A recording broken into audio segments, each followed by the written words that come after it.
Hello. Today, as you can see, I'll be doing a video on the game Dune, War for Arrakis. This was a Kickstarter I think I did about a year and a half ago, finally came in about 2 weeks ago, and I've finally managed to play one game of it. So I thought I'd do a how to set up and play. So let's get started with setup. Alright, unsurprisingly, the first thing you'll do is unfold your map board and place it in the middle of the play area. Now, normally you would have one player sitting on that side of the board and one player sitting on this side, but obviously with the way I've got my setup here for my solo play, I won't have one player sitting on that side. I'll have one player sitting on this side and one player sitting on this side. But anyway, first thing you do, place the map board in the center of the play area. Next, you'll take these 8 siege tokens. They do have a value on one side. You'll shuffle those up and then place them on the indicated areas of the board. Like here, they've got the same icon as shown here. So there should be 8 of them.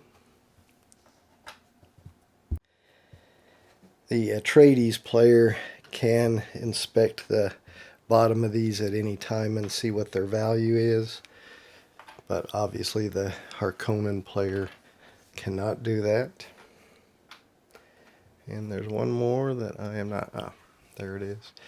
Then there are some, in this version there are some plastic siege figures that go on top of these tokens. I don't know if those are available in a retail version, if there is such a thing.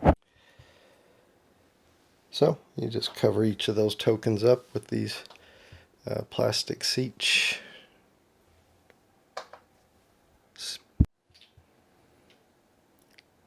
cities or whatever they are. I've never read the Dune books. I've seen the old movie, you know, the first half of the new movie,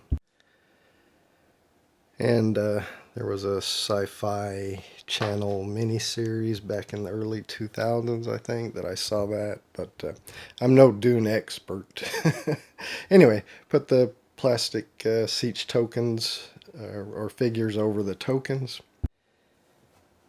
You then take your 8 Atreides starting deployment tokens. Now those are different than the regular Atreides deployment tokens. The regular Atreides deployment tokens have this green border around them. The starting deployment tokens do not. So you'll shuffle those up.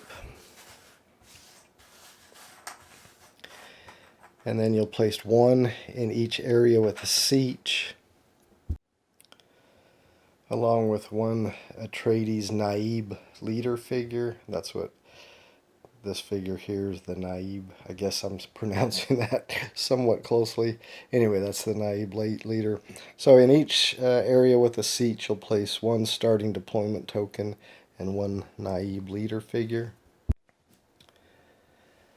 Like so.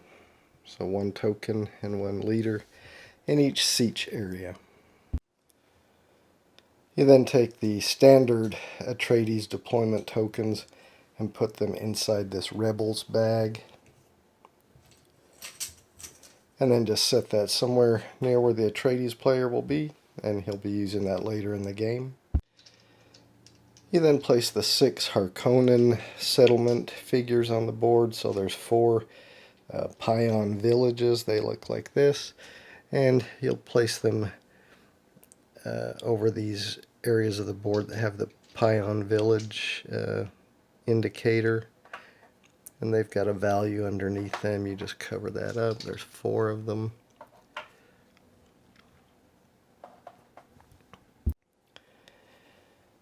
There's also a figure for the city of Carthage and one for the planetary capital of Arrakis. Again, I don't know if I'm pronouncing these correctly, but you place those 6 settlement figures for the Harkonnen on the board. The game did come with cardboard tokens as well. for those, so I don't know if there's a retail version of the game that does not come with the plastic figures, and if so, it comes with the cardboard tokens instead, but I just thought I'd mention that.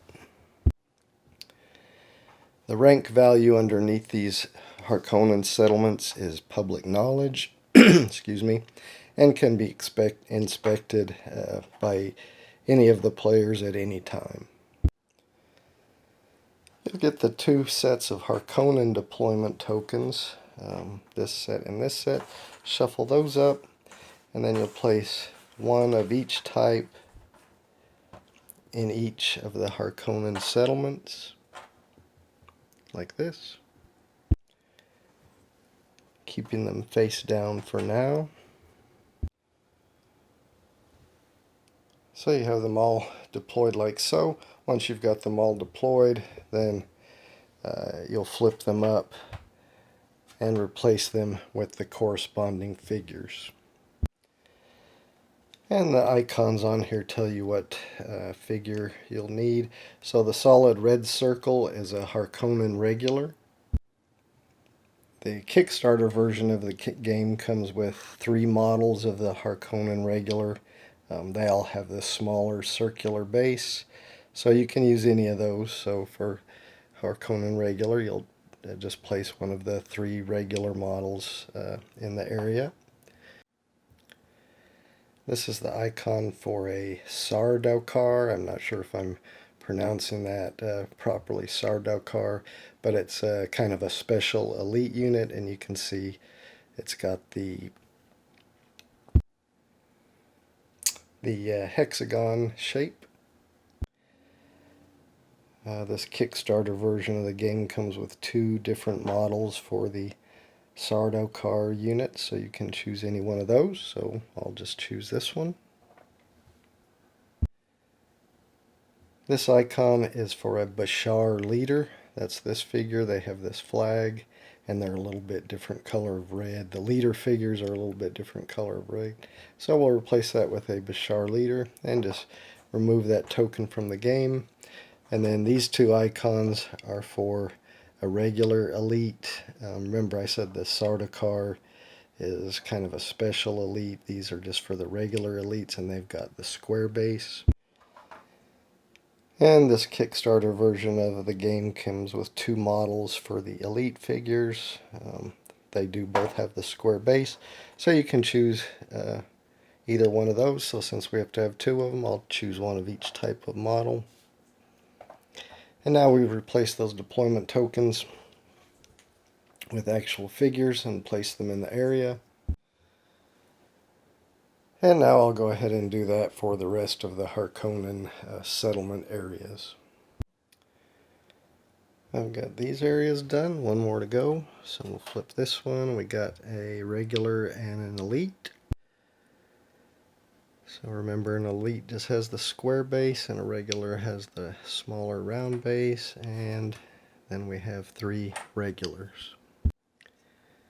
And I'll just put 1 of each of the different models for the regular. Remember, there's really no difference in them. They're all just a regular unit.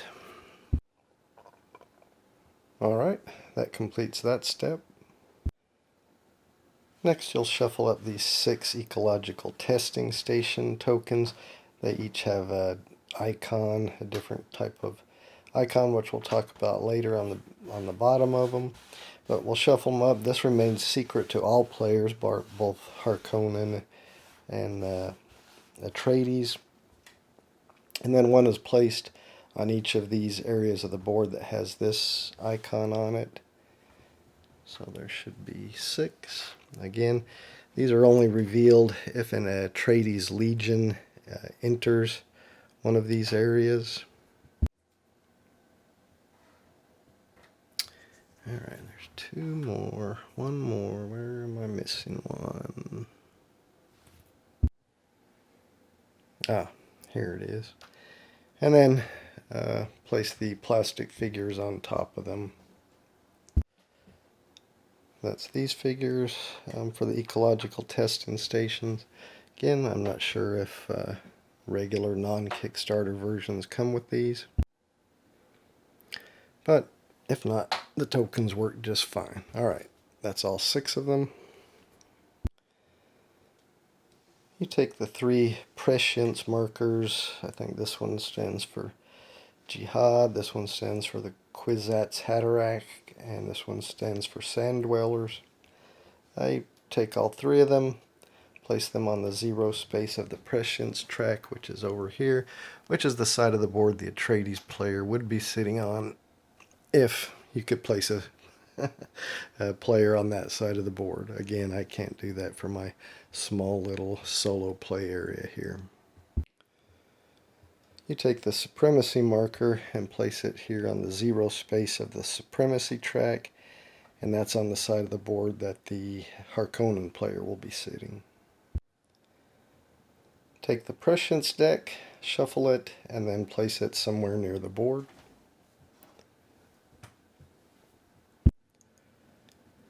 Shuffle up the 16 worm sign tokens and then just place them face down in a pile somewhere near the board.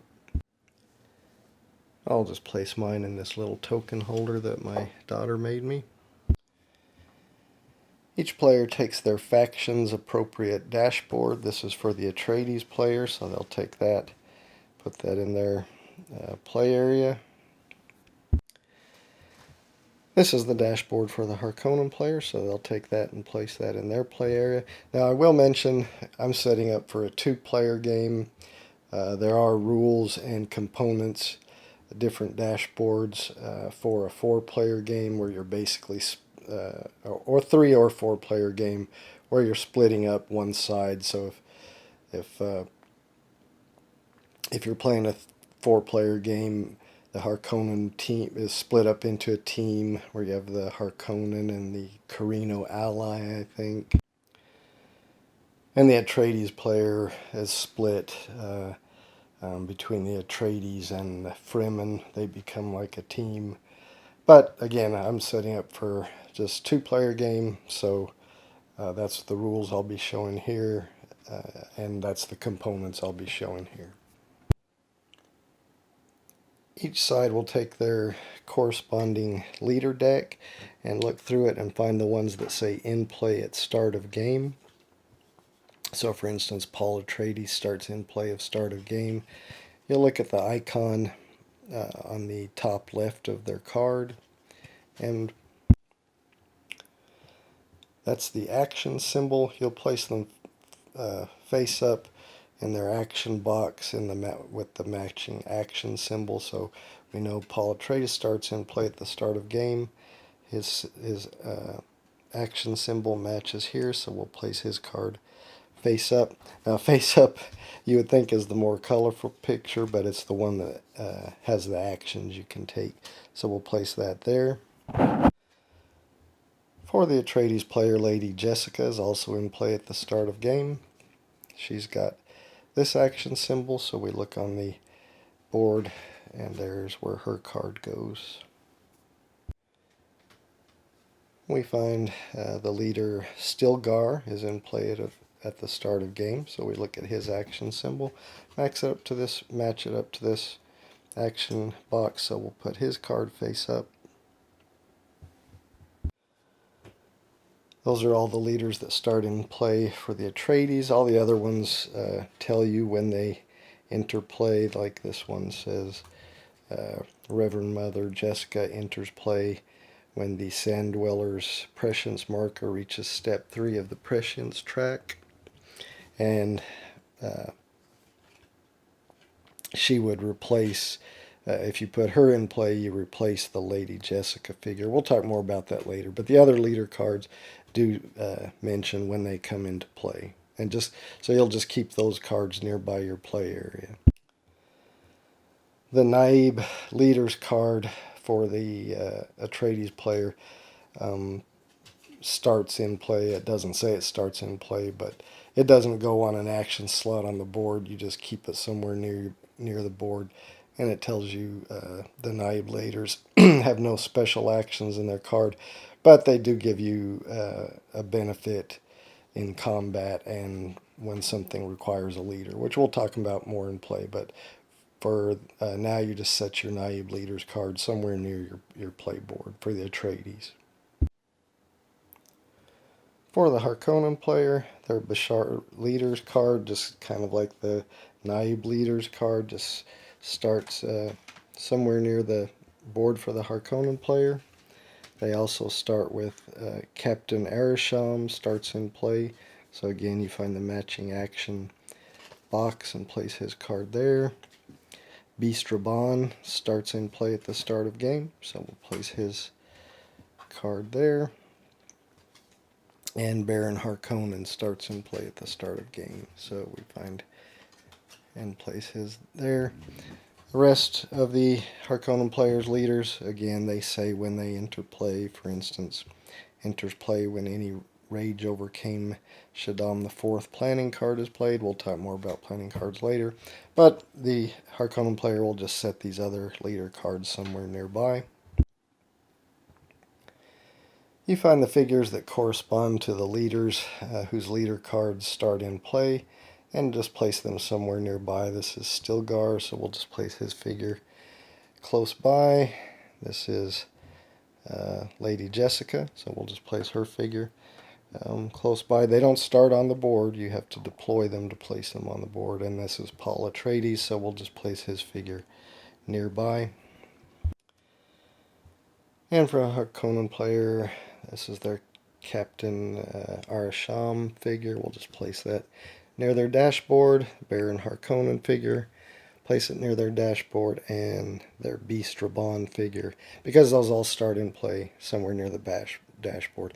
Now, the Bashar leader figure, remember that the Harkonnen player did already start with some Bashar leaders on the board, and the Atreides player did start with some Naib leaders. Those are the generic leaders on the board. The Harkonnen player will take the Spice Must Flow board and place that adjacent to their dashboard. They then take the 3 Imperium markers and line them up on the highest space of the Spice Must Flow board. That's the CHOAM, C-H-O-A-M. I'm not sure what that stands for. I'm sure Dune aficionados will know. That's the Spacing Guild, and that's the Landsrad marker. Again, at the beginning of the game, they all go lined up next to the highest line on the Spice Must Flow board. Each player takes their deck of planning cards. For the Atreides player, that's the Atreides deck and the Fremen deck. Shuffle those up and then place them somewhere near where that side can draw cards. So for the Atreides player, they'll place those 2 decks near their board. The Harkonnen player has the Harkonnen deck and the Carino Allied deck, and so they place those somewhere near their board where they can easily draw from. As you can see on my little single player table here, I am quickly running out of room. But I'll mention again, if you were playing at a real table with 2 players, this player and all their components would be sitting on that side of the board. I just can't do that because that's a window.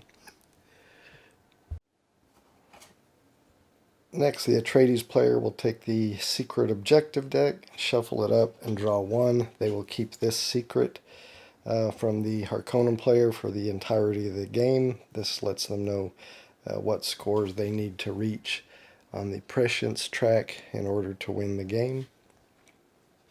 So they'll just keep that nearby, secret from the Harkonnen player.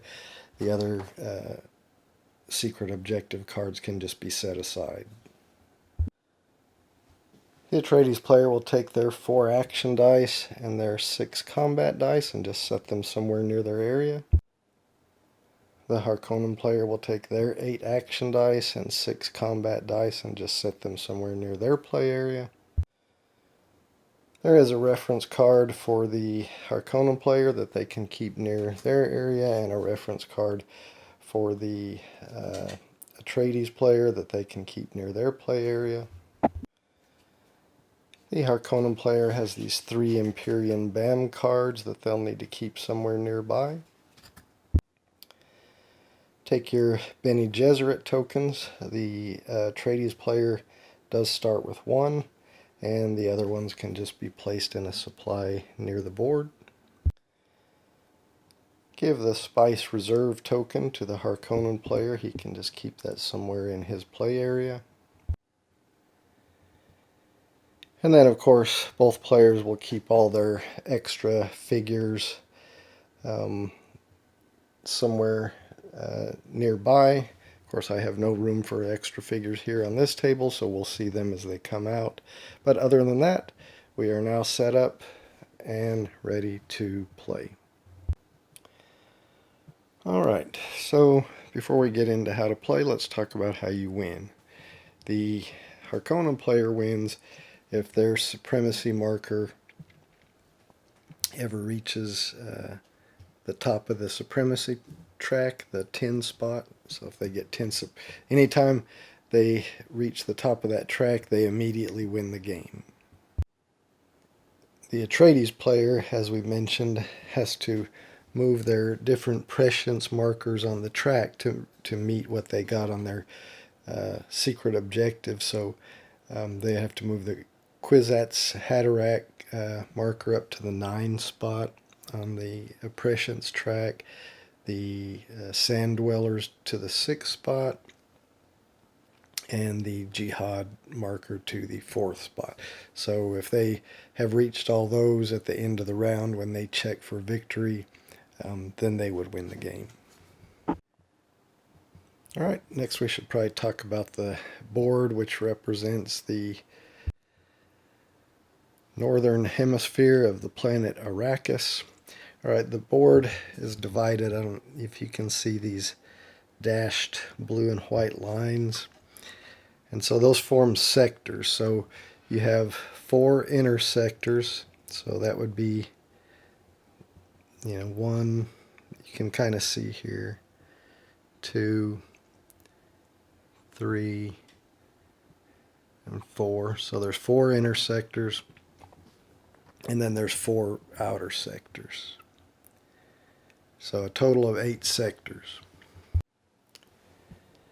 These circles on the board are air zones, so the Harkonnen player can have air vehicles, ornithopters, or carryalls that can be placed in these circle areas, and they are adjacent to 2 sectors. So this one is adjacent to this central sector and this outer sector, whereas this one is adjacent to this central sector and this central sector.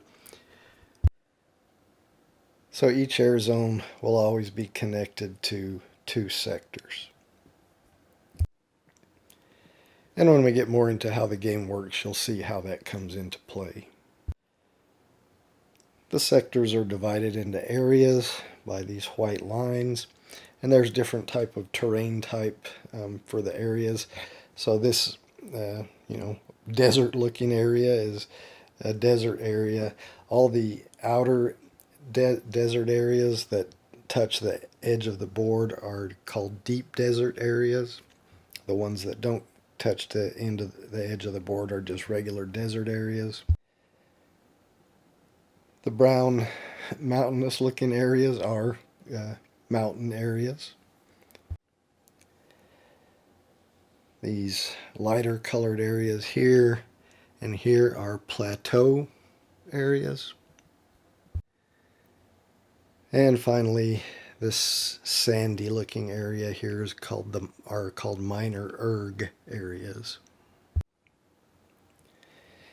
Any areas that are split by these white lines with solid red lines on either side are impassable borders, so figures cannot usually just move across from one area across an impassable border to another area, unless they're using, the Harkonnen player can do that using their ornithopters, and we'll talk more about that when we get into troop movement.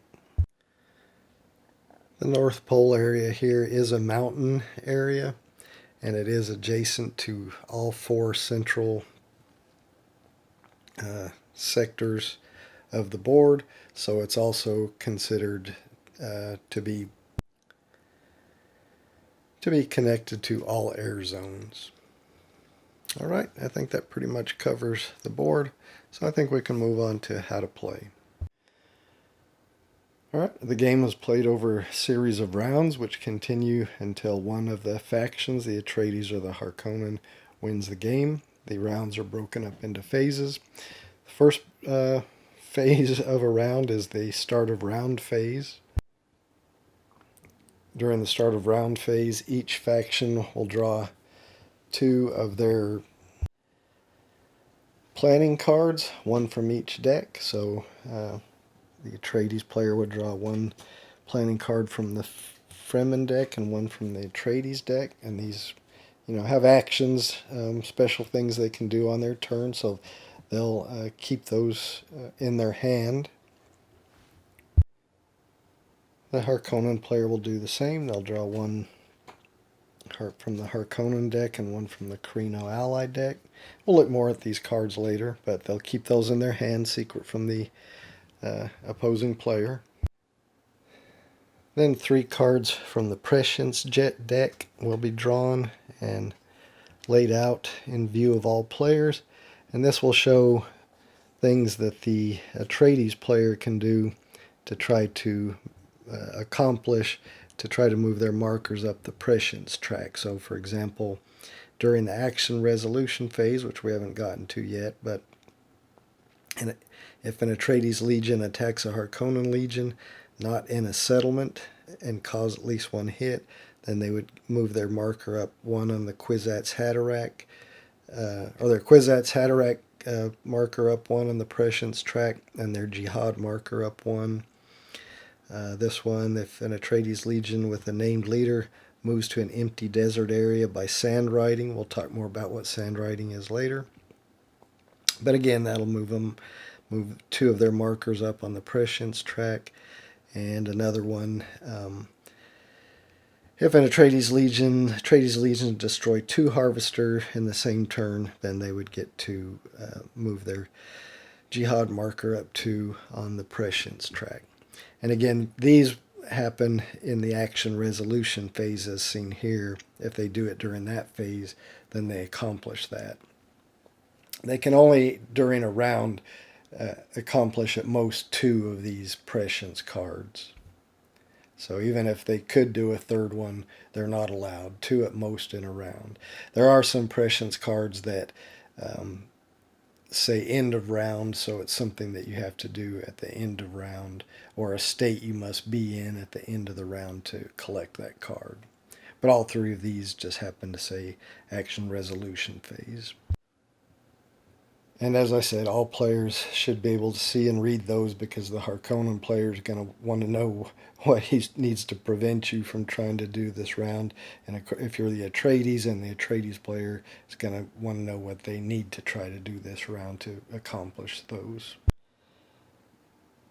Next we have the vehicle placement phase, which is only carried out by the Harkonnen player. First thing they'll do is look at the Spice Must Flow board and determine what the active row is. And the active row is the row with the Imperium that has the lowest Imperium marker. So if one of these was down here, maybe one was here, maybe this one was up here, the active row would be this one. So it's the active row is the row with the lowest Imperium marker. If this was the active row, then the Harkonnen player would have to take one of their action dice and place it in each box put in the box of the active row and each box above that. So basically they're losing those possible actions this round. They'll only have these dice to take actions with. So you don't want to get these Imperium markers down very low on the Spice Must Flow board.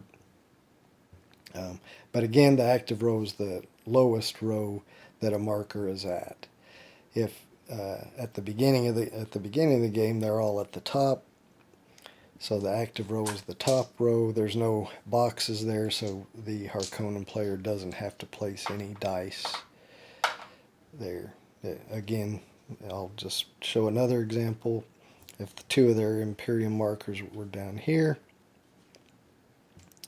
then this would be the active row because that's where the lowest marker is.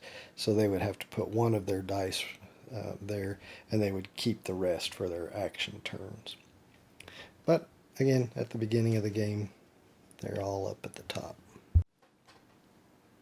After the active row has been determined and any dice have been set aside depending on what the active row is, the player will then look on the active row and determine how many vehicles they get of each type. So with the active row at the beginning of the game being the top row, the Harkonnen player will get 3 harvesters, 2 ornithopters, and 1 carryall. If one of the markers had been down here and this was the active row, then the Harkonnen player would get 5 harvesters, 3 ornithopters, and 1 carryall. We'll talk about the bottom row later in the Imperium band. We'll talk about that in a later phase. But right now, since this is the beginning of the game, they get 3 harvesters, 2 ornithopters, and 1 carryall.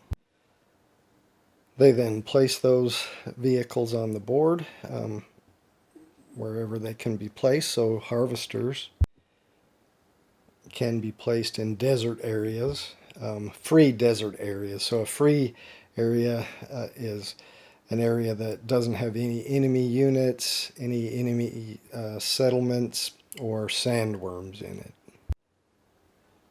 And he can only put 1 per area. So the Harkonnen player will go ahead and place his 3 harvesters. So maybe he wants to put 1 here in a deep desert area. Oops.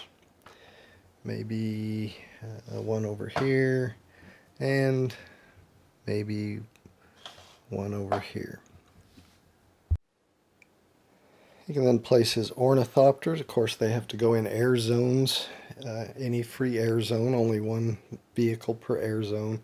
These are used for transporting troops that are in a connected sector or for scouting enemy sieges. We'll talk about more about how that works as we get further along, but we'll just say for now we'll put 1 ornithopter there, and maybe 1 ornithopter in that air zone. And then the last thing we have is the 1 carryall. These are used for rescuing harvesters during the desert hazards phase, and we'll talk more about that later, but we'll just say he's going to place this one. Again, they go in an air zone and only 1 figure per air zone. Okay? So that completes the vehicle placement phase. Next we move on to the action resolution phase, which is really where the meat of the game takes place. So during this phase, both players will roll their action dice. The Atreides player always has 4 action dice. I'll just roll in this little dice rolling cup. This is really a thing I 3D printed for War of the Ring, but we'll use it for this. Alright, so the player will roll their action dice and then place them on the corresponding spots that match the symbol that they rolled. So we got 1 strategy symbol there, 1 mentat symbol there, another strategy symbol there, and a leadership symbol there, so that dice will go there. Now, if you ever roll more symbols than are allowed in that spot, like you can see, I only have 2 spots for the Atreides for strategy symbols. If he had rolled a 3rd strategy symbol, it then has to go in a different action box, starting with those that have the least amount of dice. So if I had rolled a 3rd one, like if this one had been a strategy symbol, then I couldn't put it in there because it has to go in one of the spots that has the least amount of dice. So I could put it in any one of these other action boxes. And you do that one at a time. Let me put this back to a mentat symbol since that's what I rolled. There we go. And the Harkonnen player will do the same. Alright, now he starts with a lot more dice, but of course, depending on where his Imperium markers get on the Spice Must Flow track, he may end up losing some of those dice because they'll be placed on the board here. But for now, he or she rolls their dice and then places those dice on the board accordingly. And some of these and then tat.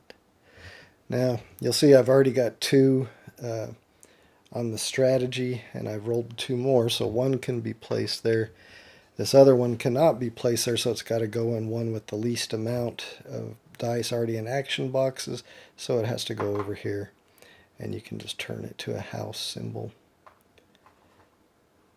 Alright. Then, after all the action dice are placed, if the Harkonnen player has a Bene Gesserit token, they can then use that as basically another action dice, but they have to put it on the slot where there are the least action dice. So in this case, they could choose, if they had one, they could choose any one of these actions: deployment, Mentat, or house. They don't have a Bene Gesserit token. At the beginning of the game, the Atreides player does have one, so then they have the choice. First, if the Harkonnen had one, they get to place it. Next, if the Atreides player has one, then they get to place it. Again, it has to go on the action box in the action location with the least amount of dice, so it can go either in the deployment or the house. The house lets you do any result, so I'll just place it there. It acts exactly like another action dice for all game purposes. Except that when you use it, you set it back into the pool of Bene Gesserit tokens. You don't keep it like you do your other action dice. And you don't have to use it or place it during this round. You could keep it and save it for another round, but you have the option to use it. After all the action dice have been placed and any Bene Gesserit tokens, the players then take turns taking actions one at a time, starting with the Atreides player. So the Atreides player will take an action, then the Harkonnen player, then back to the Atreides, and so forth until a player runs out of action dice or Bene Gesserit tokens and can't take any more. Then if the other player has more dice available, they continue taking actions until they don't have any. So, when you take an action, your choices, you can spend one of the dice to take one of the available actions listed. So you could spend this strategy dice to either move 2 different legions, or use this leader's special power to move 3 legions, or to attack with a legion. Or you could spend this Mentat dice to draw 2 planning cards, or use Lady Jessica's special power of draw 1 planning card and then play a planning card. Or you could use Paul Atreides, or you could use this action die to move 2 different legions with a leader, or use Paul Atreides' special power to place Paul in any legion, then move 2 different legions with a leader, or make a surprise attack. And we'll go through and talk about what each of these possible actions are. I'm just showing what they are. If you had a die here, you could deploy 1 deployment token and 1 leader, Naib or a named leader. So Naib are the generic leaders. Paul, Jessica, Stilgar, those are named leaders. Or this one lets you use a result to do any one of the other actions. So that's one of the possible things you can do. Spend a dice from an action location to do one of the possible actions listed there. Or you can spend any 1 die or Bene Gesserit token if you have one to play one of your planning cards and do whatever it says. So like this one lets you move or make a surprise attack with a legion with a leader. If a battle starts in the first round, your opponent cannot roll more than 4 combat dice. Or this one, if you chose to play this one, Wildmaker enters play. That's a sandworm.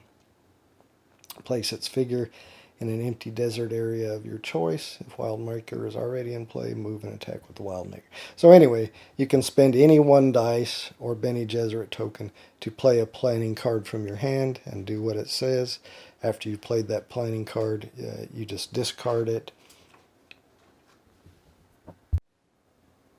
If a planning deck ever runs out, you do not shuffle the discards and make a new deck. That deck is just empty for the rest of the game. Other thing that the Atreides player can do, as long as they have fewer action dice available to them than the Harkonnen player, they can always take a desert power action instead of spending one of their dice to do one of the other available actions.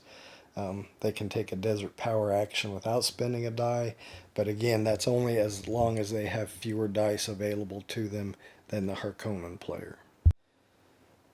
When you spend a die to do an action, you move it up here to the used action dice location on your dashboard.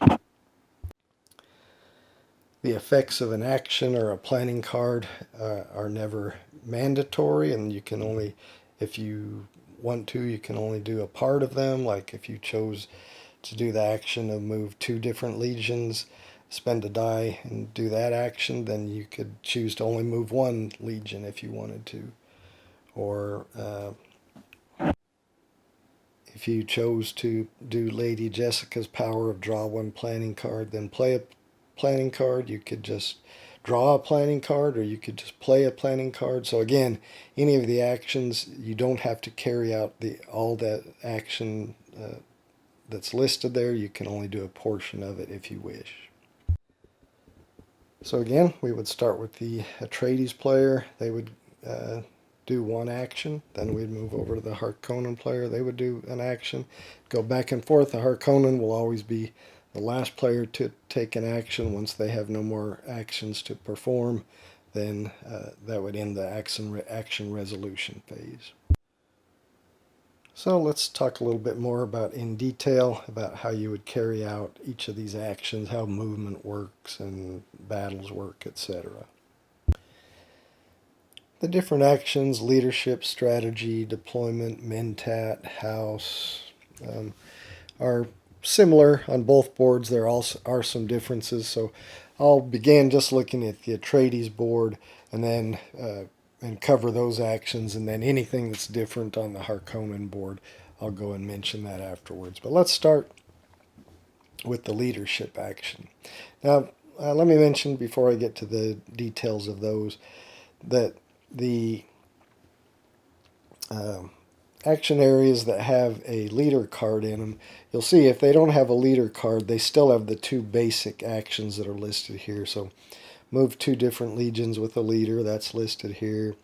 Make a surprise attack with a legion with a leader, that's listed here. The portion that's in green, that's the special power or the special action that can be performed if that leader is in play. Now each round, if you do decide to perform that action with your action die, if you use this leader special action, then you flip that card over, pull it off, and that special action is no longer available. If you had another die there, the 2 regular actions would be available, but the leader special action is only available once per round. At the beginning of the next round, you'll be able to flip that back over as long as that leader is still in play. Alright, so we'll talk about the leadership. The leadership and strategy actions are pretty much the main way you can move and attack with legions.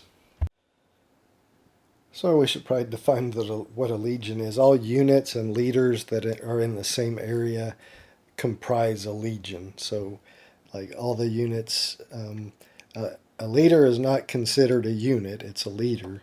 The regular, elite, and Sardaukar, or regular elite, and I think the special elite for the Atreides is called the Fadakin or something like that.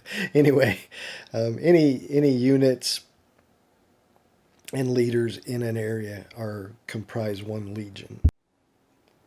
So the main difference between the leadership action and the strategy action is the leadership actions usually require a leader to complete them. So for instance here, if you took this action, spent this dice to take this action, move two different legions with a leader. So you could move this legion. Now the deployment tokens for the Atreides are considered a unit, and of course this is a leader. So you can move this one, and then you could move this one. So two different legions with the leader. Let's talk a little bit more about movement. So normally when you move a unit, you can move it to one adjacent area. So from here to here, or here to here, or here to here, or here to here. As I just mentioned a minute ago, the deployment token for the Atreides is considered a unit. The Atreides player can always look and see exactly what that unit that deployment token represents. Of course, the Harkonnen player can't see what that is unless if a Harkonnen player ever attacks an area that contains a deployment token, then it has to be revealed and replaced with figures.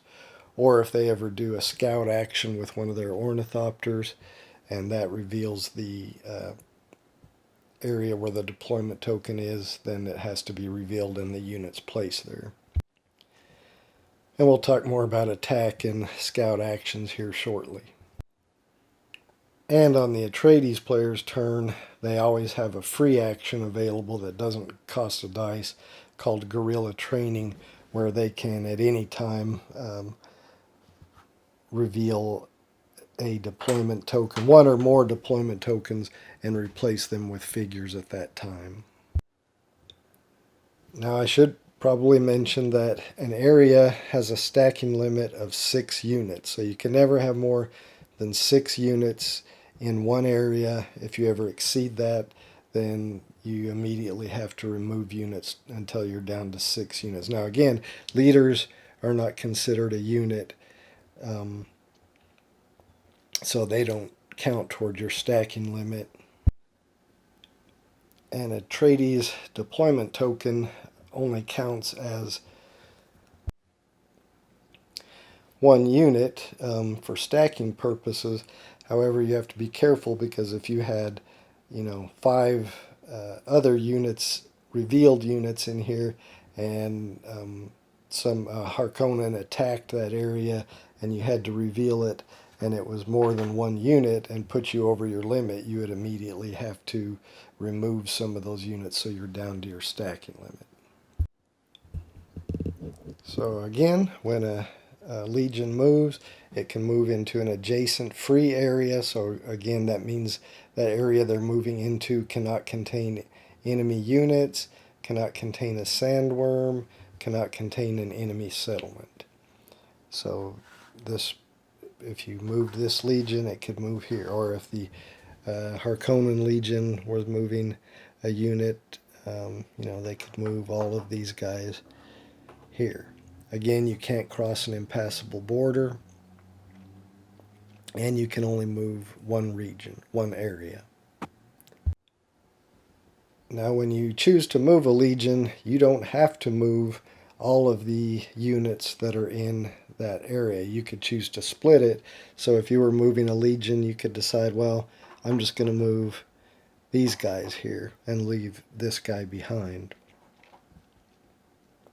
And so again, you don't have to move all the units from one area to another. You can split them up and just move some of them. Now, you couldn't, because leaders can never be in an area by themselves. So for instance, if this player was going to move this legion, he couldn't move all these guys and just leave this leader behind. Well, he could, but if a leader is ever left alone, in an area for any reason, it's immediately removed from the board.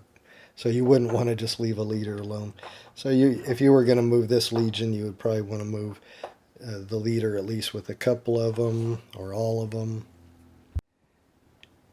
And if you're using a leadership action to move two different legions with a leader, you have to move the leader with the legions that's moving.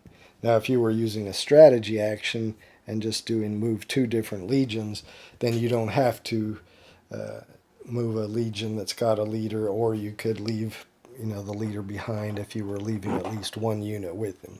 But if you're doing the leadership action where it says move two different legions with the leader has to be at least one of the units that moves with the other units. Well, it's not a unit, but it has to be moved along with the other units. Also, if you're moving a legion, if you're doing an action that allows you to move two legions, like if you're doing this one, move two different legions, you can't move the same figures twice. So you couldn't say, okay, for my first legion, I'm going to move this legion in here.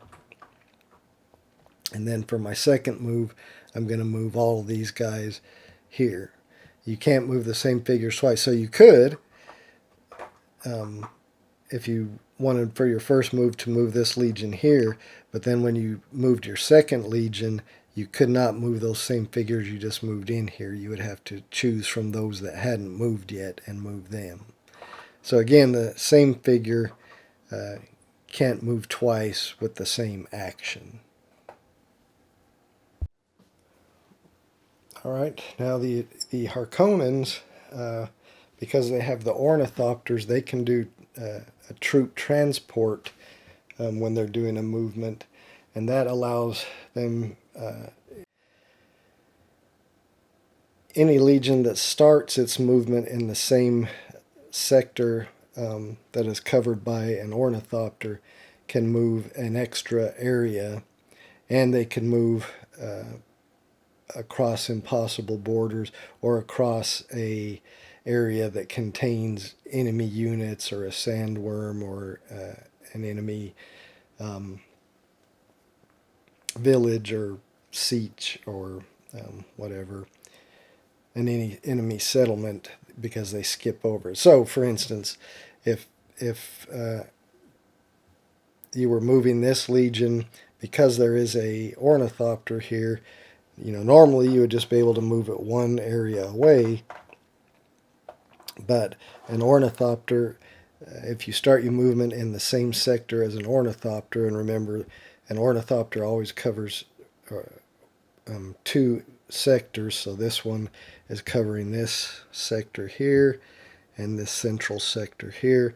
So these two legions could do troop transport movement using the ornithopter. Now when you use it, that uses it up and it's taken off the board. So if these guys wanted to do troop transport with this ornithopter, they were going to move, they could move 1, 2, they could move across that impossible border because they're using the ornithopter, but then the ornithopter is removed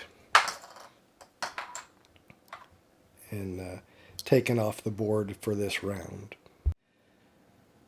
Or if there was an enemy figure here, normally you can't move into an area with an enemy figure, but if this legion was moving, they could use the ornithopter, remove it, and then this legion could move 2 spaces.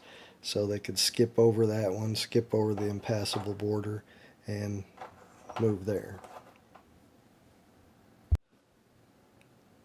I've put a sandworm and some wormsign tokens on the board to show a movement option that the Atreides players have called sand riding.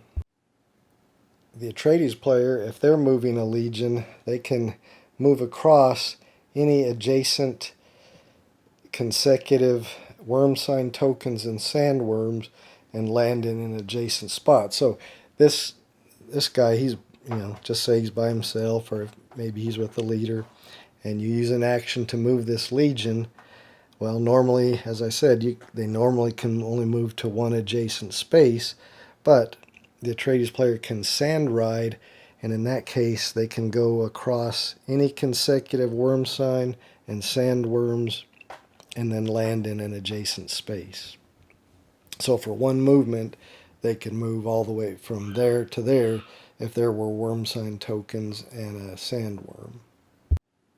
Their final destination area can be an area that has a worm sign token. So if they wanted to move, maybe they just want to move across this one and land in here, they could do that because they could end their movement in an area with a worm sign token. They couldn't end their movement in the same area as a sandworm, but they can go across it and land in an adjacent area. Now, they're not allowed to move across an area with an enemy legion because they're not flying like the troop transport where the Harkonnen can cross over areas with enemy units or impossible borders because they're flying in a ornithopter, but the Atreides player can't do that when they're sand riding. They would have to stop if they were about to enter an area with enemy legions. They couldn't sand ride over it. And of course, we'll talk about more later about how worm sign tokens and sandworms get placed on the board. So that pretty much covers movement. You normally can just move to one adjacent space unless you're the Harkonnen and you're using an ornithopter to do troop transport, or unless you're the Atreides and you're doing sand riding by using worm sign tokens and sandworms. But again, so the leadership action, you can move 2 different legions with a leader, or if you're doing a strategy action, you can move 2 different legions. They don't have to have a lead. They can, but they don't have to. The other regular action here on the leadership is you can make a surprise attack with a legion with a leader. And if you're doing a strategy instead, now you can only do one of these. You can't move 2 different legions and an attack with a legion. You choose one of these. When you take an action, use a dice, you choose one of these possible options. So if you're doing a strategy action, you could attack with a legion, or if you're doing a leadership action, you can make a surprise attack with a legion with a leader. So let's talk about attack, and we'll talk about battles. Alright, so if a player wanted to spend a strategy action die and do attack with a legion, a player can attack an opponent if they have a legion adjacent to the legion, if they have a legion adjacent to the legion that they want to attack. If at the beginning of the attack, the defending unit, in this case the Atreides, say it was the Harkonnen player, so actually they would be using their attack with a legion. If the defending player is in an area with a siege, they have to reveal the value of that siege. In this case, it's only a 1. And if they have any deployment tokens, they have to immediately reveal the deployment token and replace it with figures. So in this case, it would be 1 elite and 1 regular. And there's various models for the Atreides player for their regulars and their elites, just like I showed earlier for the Harkonnen. But the small round base is a regular, square base is an elite, and then this starting deployment token is just removed. Because the Harkonnen Legion is doing the attack with the Legion action, and the defender was in an area with a siege, you have to reveal the value of the siege, and if there's a deployment token, you have to reveal it and replace that token with units. Okay, the battle is then fought in a series of combat rounds. So the first thing that happens in a round, beginning with the attacking player, they can decide to discard some of their planning cards, 1 or more planning cards, to add 1 combat die for each card they discard. So the attacking player decides if they want to do that. Then the defending player decides if they want to do that. Discard planning cards to add dice to their combat roll. I will say in this case neither of them want to do that. Then each side totals the amount of combat dice they're going to get to roll. So they get to roll one combat dice for each unit they have in the battle. Remember, leaders are not units. So in this case, the attacking Harkonnen player has 4 units, so he would get to roll 4 combat dice. If he had discarded planning cards to add to that, he would get to add whatever he had dice, depending on how many planning cards he discarded. In any case, no matter what, you can never roll more than 6 combat dice. The defending Atreides player here would get 2 combat dice for their 2 units, and then 1 combat dice for the value of their settlement. So a total of 3 combat dice. So each settlement, now not these ecological testing stations, but settlements will add. So if this settlement was being attacked, and it had units in there, then they would get to add 1 die. Whereas if the Arrakis capital was being attacked and there were units in there, it would get to add 3 die. So, and the value of the sieges is hidden to the Harkonnen player, so he doesn't know if that value is just going to be a 1 or a 2 or a 3. But again, that adds to the number of dice the defending player gets to roll. Again, a leader is not a unit. It does not add to the number of combat dice you get to roll. So once each side has determined the number of combat dice they're going to roll, they roll their dice and see what results they get.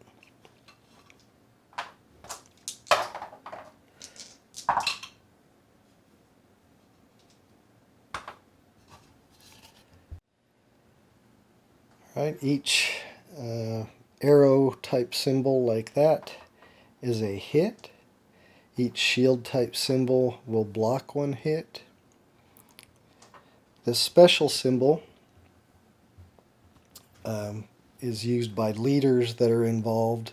So the defending Atreides player rolled that 1 special symbol. They do have a generic naive leader, so you can look at his card and see that that symbol equals 1 hit.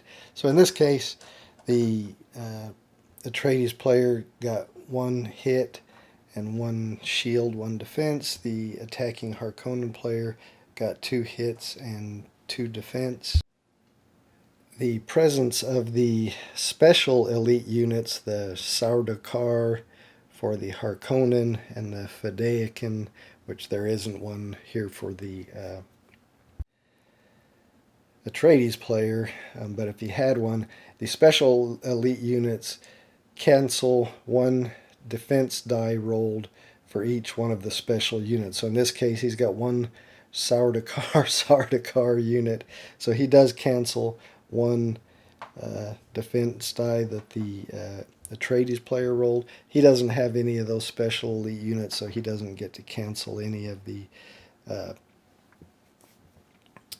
defense dies that the Harkonnen player rolled. And then you remove casualties for each hit. So in this case, the Atreides player got 2 hits, 1 that they rolled and 1 because they rolled this special and their naive leader gives them a hit. So for each hit you take, you can remove 1 regular unit. You can replace an elite unit with a regular unit. That's the special elite or a regular elite. Or you can remove 1 leader.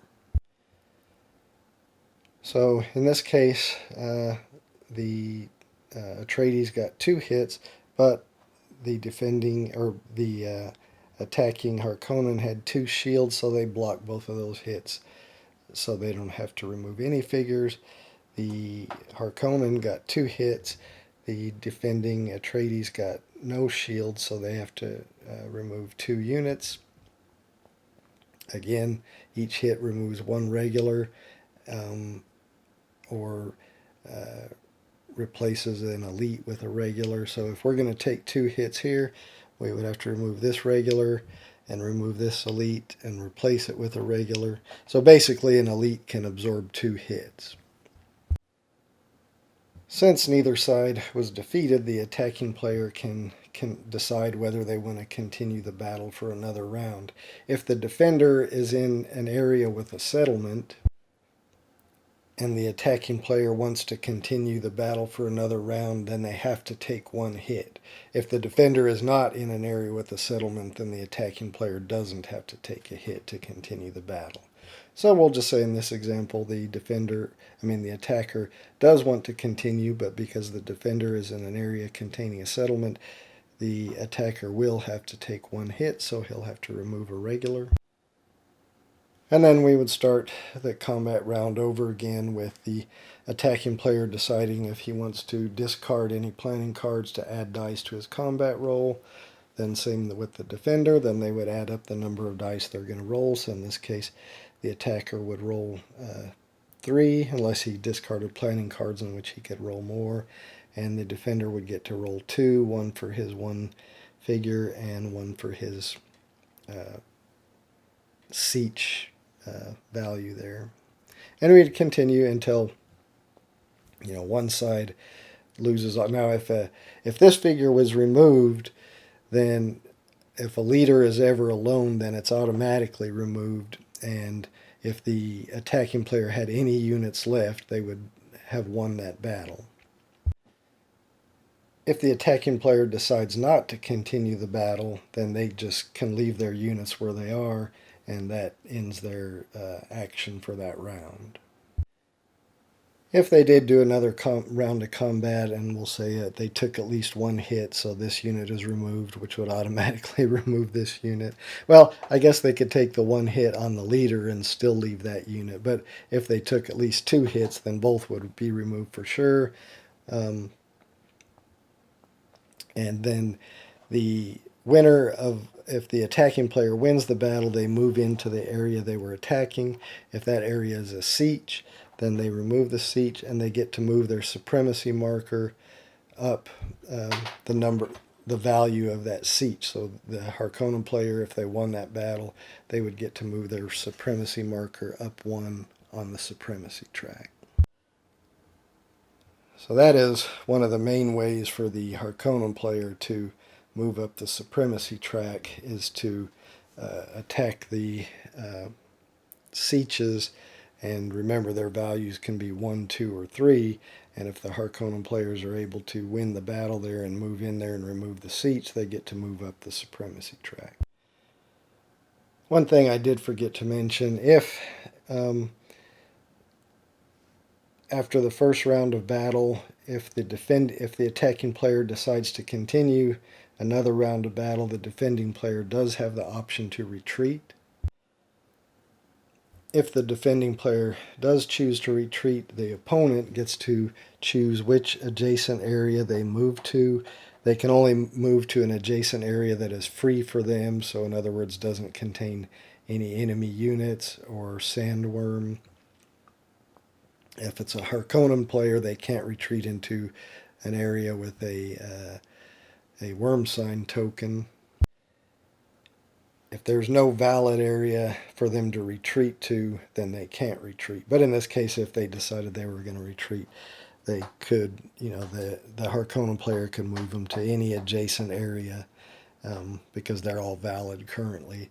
And then the Harkonnen player would still move into the region that they just attacked and, conquer the siege. They would get the points for the supremacy for the value of the siege. Couple more things about combat. If you roll 2 of those or more of these special symbols than the number of leaders you have, so for instance, if the Atreides player rolled this, he got 2 of those special symbols. He's only got 1 leader, so he would get to use 1 of those symbols to add 1 hit.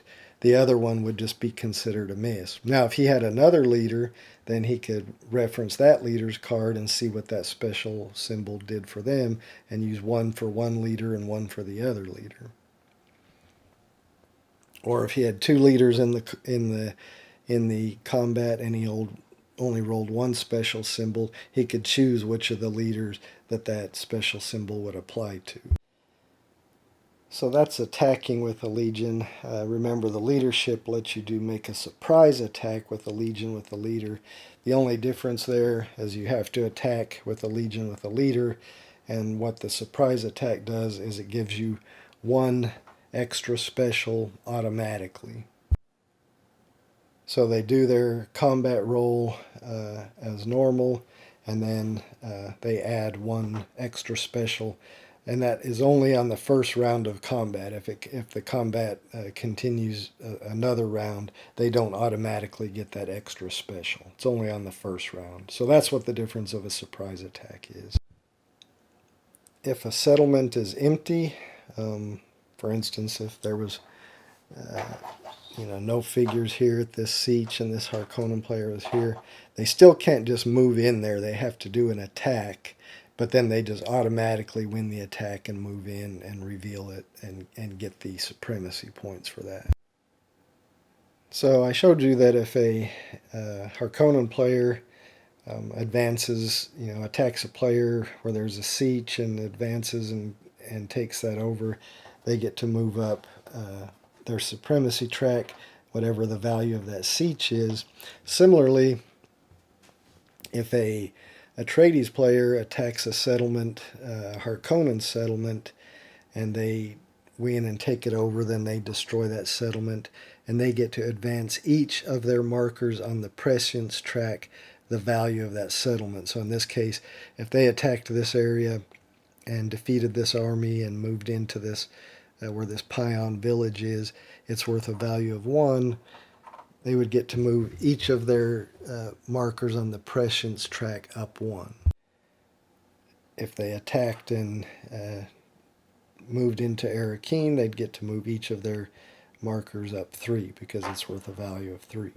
But of course, also attacking that, if there's units in there, they get to roll 3 extra dice. But again, you can never roll more than a total of 6. And again, if a settlement is empty, you still can't just move in there. You have to attack. You have to do an attack against it, even if it's empty, but you automatically win and get to advance in there. If an Atreides Legion ever moves into an area with a harvester, they can just move in there if it's undefended. And if they move into an area with a harvester, the harvester is removed. Or if they were battling a Harkonnen Legion that had an area with a harvester and they win that battle and advance in there, then the harvester is destroyed as well. And a harvester adds nothing in a battle. The Harkonnen vehicles, harvesters, ornithopters, carryalls can never be moved around once they're placed. We'll talk about what harvesters are good for very shortly. We've talked about the ornithopters for troop transport, and they get removed when they're used for that. And we'll shortly talk about what the carryalls are used for. Let's talk about these ecological testing stations real quick. If an Atreides Legion ever moves into an area with an ecological testing station or advances into one after battle, then they get to flip it over and move the corresponding prescience marker up 1 space on the prescience track. So in this case it would be the Kwisatz Haderach. They would move that marker up 1, and then this is just discarded. These don't provide any defense value, and they don't prevent movement. Harkonnen or Atreides legions can move in there. They don't prevent movement. Again, if an Atreides legion moves in there, then they get to flip it over and move up. Each one has a different icon under it that'll move something different up on the track. And even though they don't provide any bonus dice, the Harkonnen players may probably want to defend those to keep the Atreides from just waltzing in there and getting one automatic prescience marker moved up. All right, I think that pretty much, for the most part, covers battles. I may have missed something, but maybe that'll come up when we're doing our example turns. So that covers movement and attacking, which is pretty much leadership and strategy. Let's go to deployment. For the Atreides, if they spend an action die from here, deploy one deployment token and one leader, either naive or named, in the same siege. So when the Atreides player is going to deploy a deployment token, they reach into this bag and randomly grab one of their deployment tokens and put it face down. Again, they can put it in any siege, any one of the sieges they have. Along with a leader, they can take a generic naive leader or one of their named leaders that's in play. So in this, at the beginning of the game, they've got Paul Atreides, Lady Jessica, and Stilgar. So they could take one of those leaders along with the deployment token and add them to an area with a siege. For the Harkonnen, I think their deploy action is a little different. The regular one is deploy 3 regular units and 1 leader. Bashar, remember that's their generic type leader, or a named leader, and they have 3 at the beginning of the game in 1 or more settlements. So that could be in any of their settlements, either where the Pion villages or where Arrakis or Carthage are. And of course, the leaders provide an alternate action you could take. For instance, Captain Arasham, you could take his action and deploy 2 regular units and 1 Sardaukar unit and 1 leader in 1 or more settlements. But again, remember, once you use a leader action during a round, you have to flip it over and kind of slide it down, and then only the regular action is available till the beginning of the next round, and then you'll get to flip that back over as long as that leader is still in play. So, for example, if we were taking this deployment, we don't have a dice there, but if we were taking this deployment action, we would reach into our bag, pull out 1 deployment token. We can look at it, keep that hidden from the Harkonnen player, and then take either a generic naive leader or maybe one of our available leaders like Paul here, and put them in the same siege. So, maybe we put them over here. Again, remember, a Atreides player can decide to reveal any deployment tokens they want during their turn as a free action, or they can wait till that, so that keep that secret from the Harkonnen players and wait till they attack it to reveal them. Alright, Mentat action is just to draw 2 planning cards. When you use that, you don't have to draw 1 from each deck. You could draw 2 from one or 2 from the other, or 1 from each, however you want to do it, and just add it to your hand. Or if you use Lady Jessica's special action, draw 1 planning card and then play 1 planning card. Remember, normally to play a planning card, you have to spend one of your action dice to do that, but her card allows you to do that, draw 1 and play 1 without spending an action dice, although you would have spent an action dice to take that action. And then for the Atreides player, the house action is just use this result as any other action die result, so you could use it for any one of these other, to do one of these other actions. For House Harkonnen, or for Harkonnen, it's a little different. You can either replace 2 regular units on the board with elite units. So again, you would take 2 with the smaller circular bases and replace them with 2 elite units which have the square bases. Remember, those basically can absorb 2 hits where a regular can only absorb 1. Or place 2 vehicles of your choice on the board. So then from the supply, you could take 2 more harvesters and put them on the board, or 2 ornithopters, or a carryall and an ornithopter, or a carryall and a harvester. Anyway, 2 vehicles of your choice and put them on the board.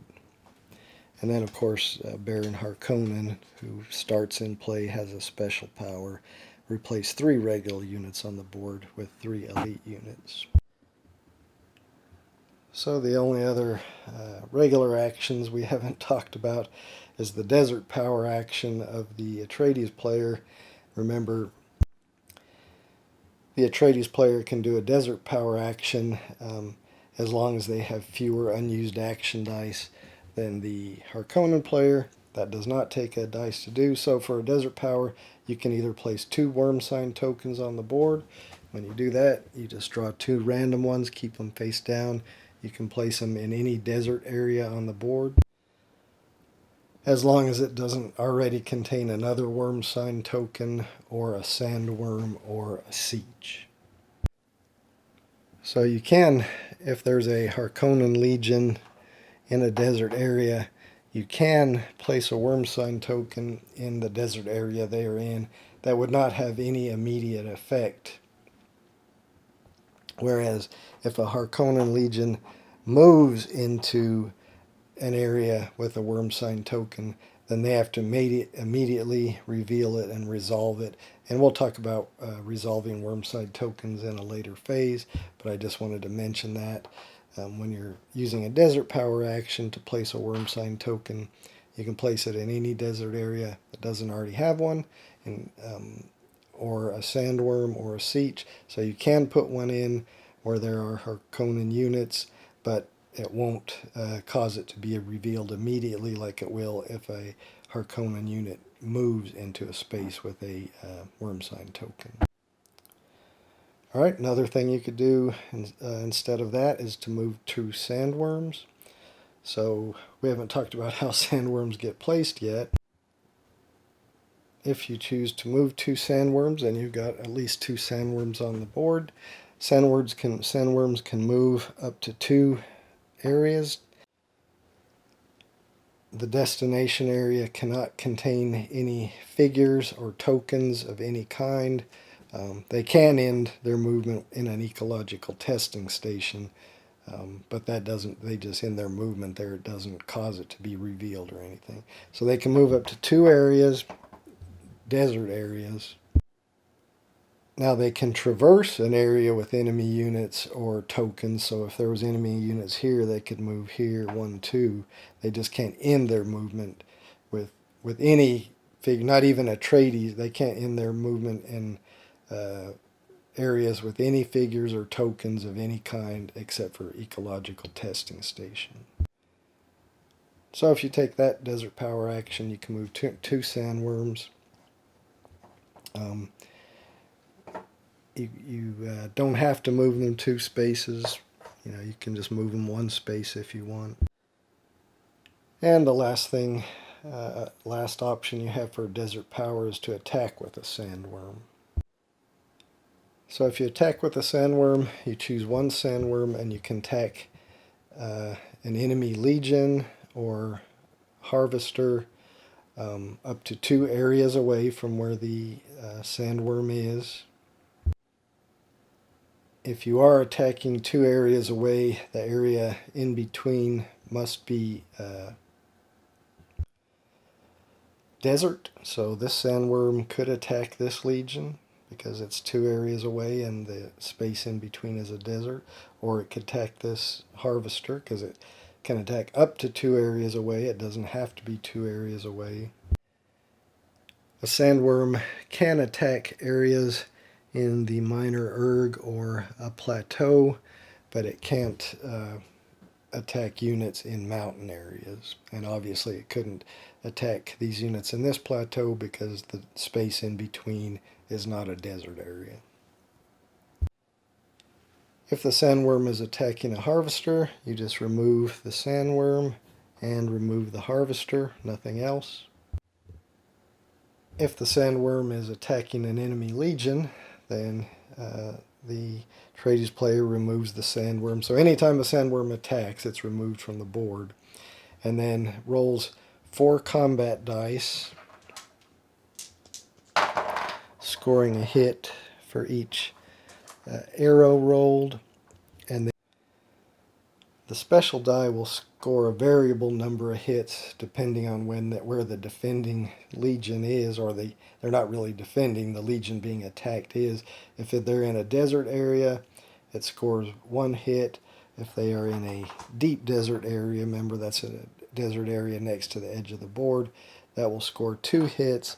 If they are in a minor erg area, like if they were over here, then a special scores no hits. There is another type of sandworm, the wild maker, that comes into play from a game effect or a card, a planning card. And when you're attacking a legion with the wild maker, you get to roll 6 dice instead of 4. Okay, and that pretty much covers all the different types of attacks. All the different types of actions, other than planning cards, which again I've mentioned.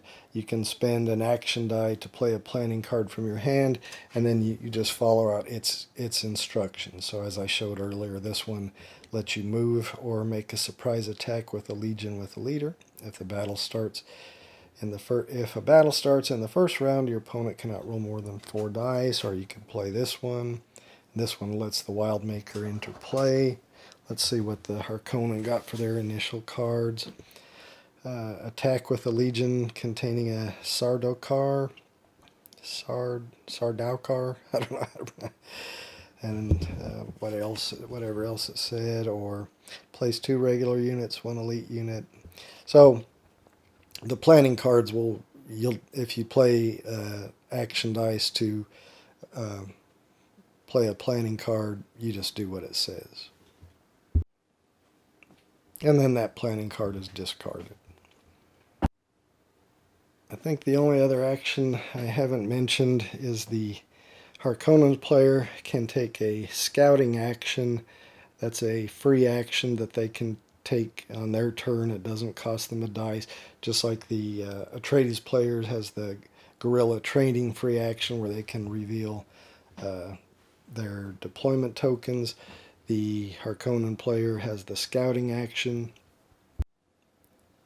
and that allows them to remove an ornithopter to reveal reveal a siege and all deployment tokens in an area in a connected sector. So, for instance, this ornithopter covers, this sector and this sector. So this siege and deployment token are in a connected sector. So this Harkonnen player could, for a free action, remove this ornithopter and make the Atreides player reveal that deployment token and replace it with the corresponding units and reveal the siege and show what value it is. Okay, so as I've said several times, the players will take turns taking actions, starting with the Atreides player taking 1, then the Harkonnen player taking 1, then the Atreides player, until both players have used all their action dice and or Bene Gesserit tokens, and then that will end the action resolution phase, and we'll move on to the desert hazards phase. Alright, the first thing you'll do in the desert hazards phase is remove any worm sign tokens that might be in areas containing Atreides legions or sandworms. Remember, worm sign tokens could have been put out during the players taking action resolution phase by the Atreides player taking desert power action. So first thing in the desert hazards phase is to remove any of those tokens that are in a area that contains an Atreides legion or a sandworm. Then the Atreides player will randomly choose worm sign tokens and place them face down in areas containing a harvester or desert areas that contain a Harkonnen legion, as long as those areas do not already contain a worm sign token. So let's just show, for example, this player would place one. Again, he puts them without looking at them in each desert area that contains a Harvester or a Harkonnen Legion. So there's one. Alright, so I've placed one with this Harkonnen Legion in the desert, this Harkonnen Legion in the desert, and then one where each Harvester is located in the desert. Next, you'll flip all the worm sign tokens face up.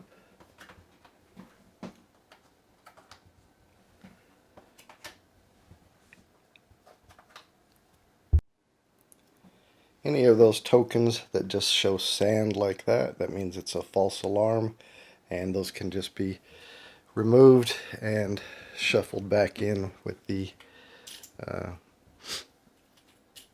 unused worm sign tokens. If one of the flip tokens shows a sandworm like this, then you'll replace it with a sandworm. So you take a sandworm and place it in the area where the, then again just put this back, and you'll have to shuffle those back up again. So if you place a sandworm in an area that contains a legion like we did here, that legion must immediately retreat following the rules of retreat that we talked about in combat. So the opposing player, in this case the Atreides player, will retreat that legion to one free adjacent space. So in this case the Atreides player would decide which area this legion would retreat to. So maybe they retreat them back here into the mountains. Now, if they can't retreat, if there's no free area for them to retreat to, then the sandworm attacks them, just how we talked about in the action resolution phase. What happens when a sandworm attacks? That's what would happen here if they weren't able to retreat. If you'd flipped a sandworm token where there's a Harvester and you place the sandworm in with the Harvester is just immediately removed. Unless a carryall is able to save it, and we'll talk about that here in just 1 second. If the token shows this symbol and it's in a deep desert area, which this one is because it's at the end of the board, then that has you place a sandworm. If it's not in a deep desert area, then you just discard it without effect. But in this case, since it is, we have to place a sandworm. So we place a sandworm, remove the token, and now because we place it where there's a Harvester, if there's not a carryall that can save this Harvester, it's removed. So if there was a carryall in a connected air zone to the sector that this Harvester is in, it's saved, so it would be removed, but there is no carryall in a connected sector here. We will see in just a second where there is one. So this Harvester is just removed. Now this token, again, it's another burrowing sandworm token. It is in a deep desert area, so it will cause a sandworm to be placed. So we place the sandworm, but this time you see we do have a carryall in a connected sector. This sector is this whole area here, and we do have a carryall in a connected sector. So it can save that Harvester from destruction. To do that, you just leave the Harvester where it is, but you then remove the carryall. So in essence, that carryall came and saved that Harvester, but you just leave it there for now because you're going to use it to determine how much spice you gathered here shortly. So that's what you do. Go and resolve each of your sandworm tokens like we've done. The next thing you'll do is resolve Coriolis storms. So all plateau areas, minor erg areas, and desert areas are subject to the effects of Coriolis storms, except for the 5 plateau areas that are in the center of the mountains. Those are not affected.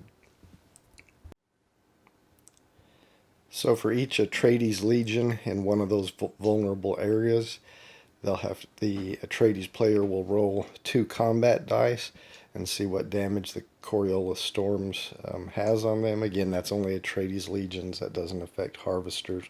So in this case, we've only got one Atreides Legion in an affected area in this desert.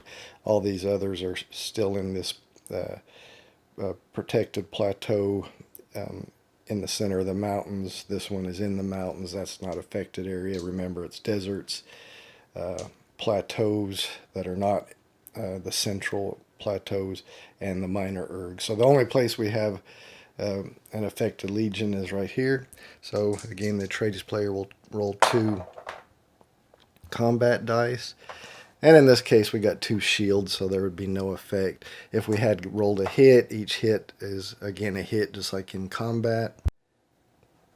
If we had rolled a special, then it depends on the terrain that the Legion is in. If it's in just a regular desert terrain, then the special is 1 hit.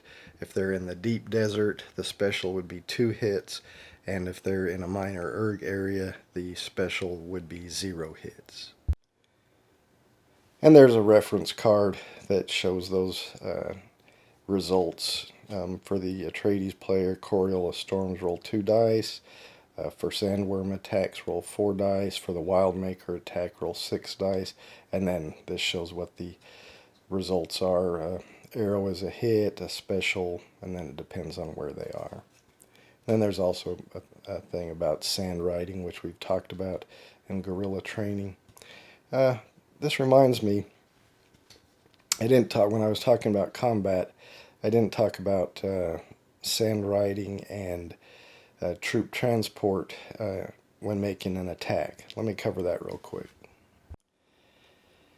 If you remember when I was talking about movement, I said that the Atreides player can sand ride where normally you can just move one adjacent region.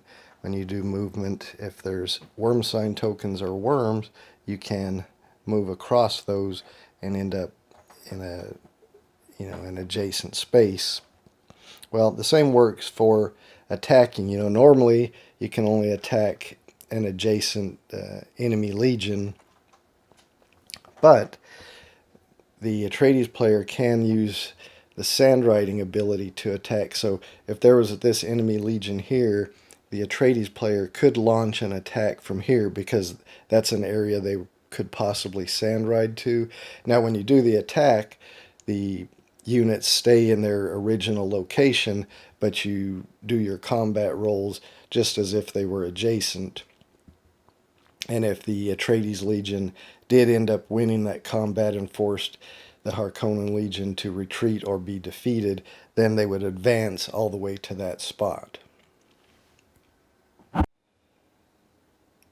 And that works just the same way with troop transport. How I said normally, the Harkonnen legions can move only to an adjacent spot. However, if they have an ornithopter in a connected sector, they can remove that ornithopter and move 2 spaces, even across impassable borders or over sandworms or enemy legions. So in that same way, they can attack up to 2 legions away, up to 2 spaces away. If they have an ornithopter they could use for troop transport for attacking. So in this case, even though this area is 2 spaces away, they could attack it by removing this ornithopter, and then they would stay in their original location and attack this location. And if they ended up winning the battle, then they would advance all the way into this spot. So if you can troop transport somewhere or sand ride somewhere, and there's an enemy legion in that area, you can attack to that area. I hope that makes sense. Anyway, I had failed to cover that when I talked about combat, so I wanted to talk about it now. Alright, so we covered the Desert Hazards phase. The first thing you'll place and resolve worm sign tokens, just like I showed. Then you'll resolve Coriolis Storms for any legions that are in possibly affected areas, desert areas, plateaus that are not in the 5 central plateaus, or minor erg. And that ends the desert hazards phase. Next, you move on to the spice harvesting phase. Alright, in the spice harvesting phase, the Harkonnen player will remove harvesters that he still has on the board, and he'll collect 1 spice for each harvester that is in a regular desert region. So in this case he would remove this. That would be 1 spice. In this case it's a deep desert area, so in deep desert areas you collect 2 spice. Remember, this is the one that was saved by the carryall. So that's a total of 3 spice. He had another harvester over here in this deep desert area, but it was destroyed by the sandworm. There was no carryall to save it. So unfortunately, the Harkonnen player, that's the only harvesters he had on the board, so he only collects 3 spice. You then adjust your Imperium markers. It costs 2 spice to keep an Imperium marker where it is. It costs 3 spice to move an Imperium marker up 1 step. So he only collected, in this round, he only collected 3 spice. He'll spend 2 of them to keep the Landsrad marker where it is. That only leaves him 1 spice remaining. That's not enough to keep any of the other markers where they are, because that takes at least 2 spice. So both these other markers will move down 1 step.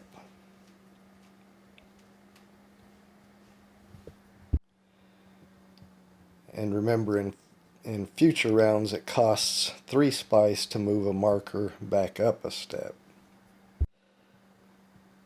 That leaves him 1 spice remaining. He spent 2 to keep this one where it is.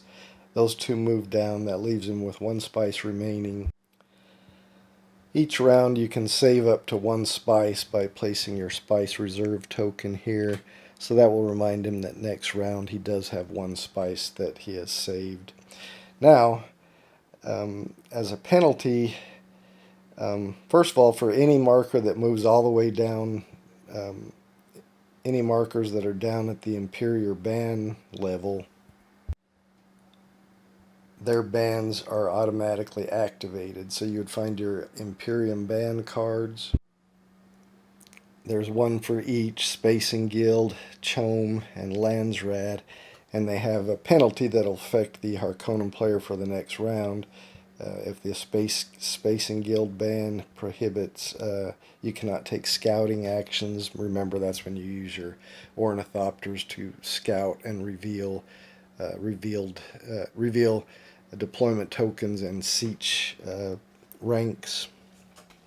The Chome ban is a higher cost of maintenance. Your legion stacking limit is reduced to 5, and once that's in effect, any legions you have that are over stacking limit of 5, you'd have to remove units. Remember, the normal stacking limit is 6. And the Landsrad ban is you cannot discard planning cards to add combat dice during battles. So if any of your markers were down at the bottom level, you would have to immediately activate that ban, and that ban stays in effect as long as that marker is at the bottom level. In this case, we don't have any in the bottom level, but there is another penalty. Each time a marker moves down a level, 1 or more markers move down a level, 1 ban from among those that move down has to be activated. So because the Spacing Guild and the Chome move down, we have to choose 1 of those bans and put it in effect for this next round. So, maybe this player would just choose the Spacing Guild. So during this next round, he cannot take any scouting action. And that would remain in effect until the beginning of the next spice harvesting phase. There's one other thing you can spend spice on. If you have, you can spend 3 spice to move the supremacy marker up 1, as long as it is below the 5th step on the supremacy track. If it's above the 5th step, you can no longer spend 3 spice to move it up 1. And you can only do that once per round. So even if you had 6 spice, you couldn't spend 6 of it to move it up 2. You could only spend 3 to move it up 1 each round. So you can see it's pretty important for the Harkonnen player to get harvesters placed out on the board and protect them, because that they need to collect that spice in order that their Imperium tokens do not move down. Because remember, there's 2 penalties for that.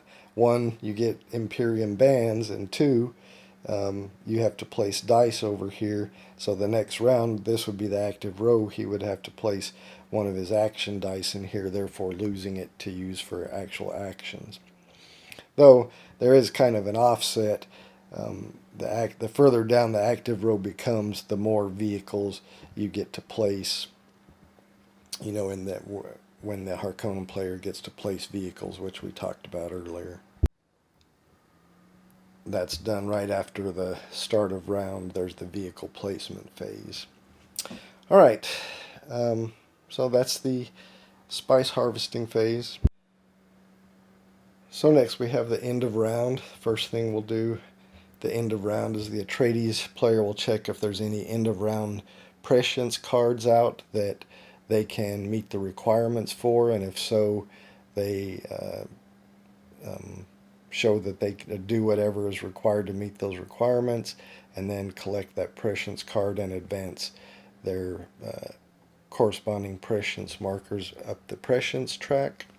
If at that time they have met the requirements of their secret objective, then they win the game.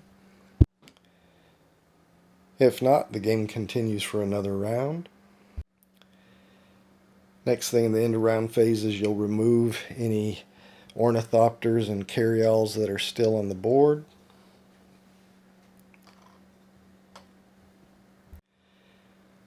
Next, starting with the Harkonnen player, if they have any named leaders on the board and they want to, they can replace them with generic leaders. I'm sure there's a reason to do that, but with only 1 play under my belt, I don't know why you would want to do that, but I'm sure there is a valid reason. But anyway, starting with the Harkonnen player, then with the Atreides player, if they have any named leaders on the board, they can remove them and replace them with generic leaders.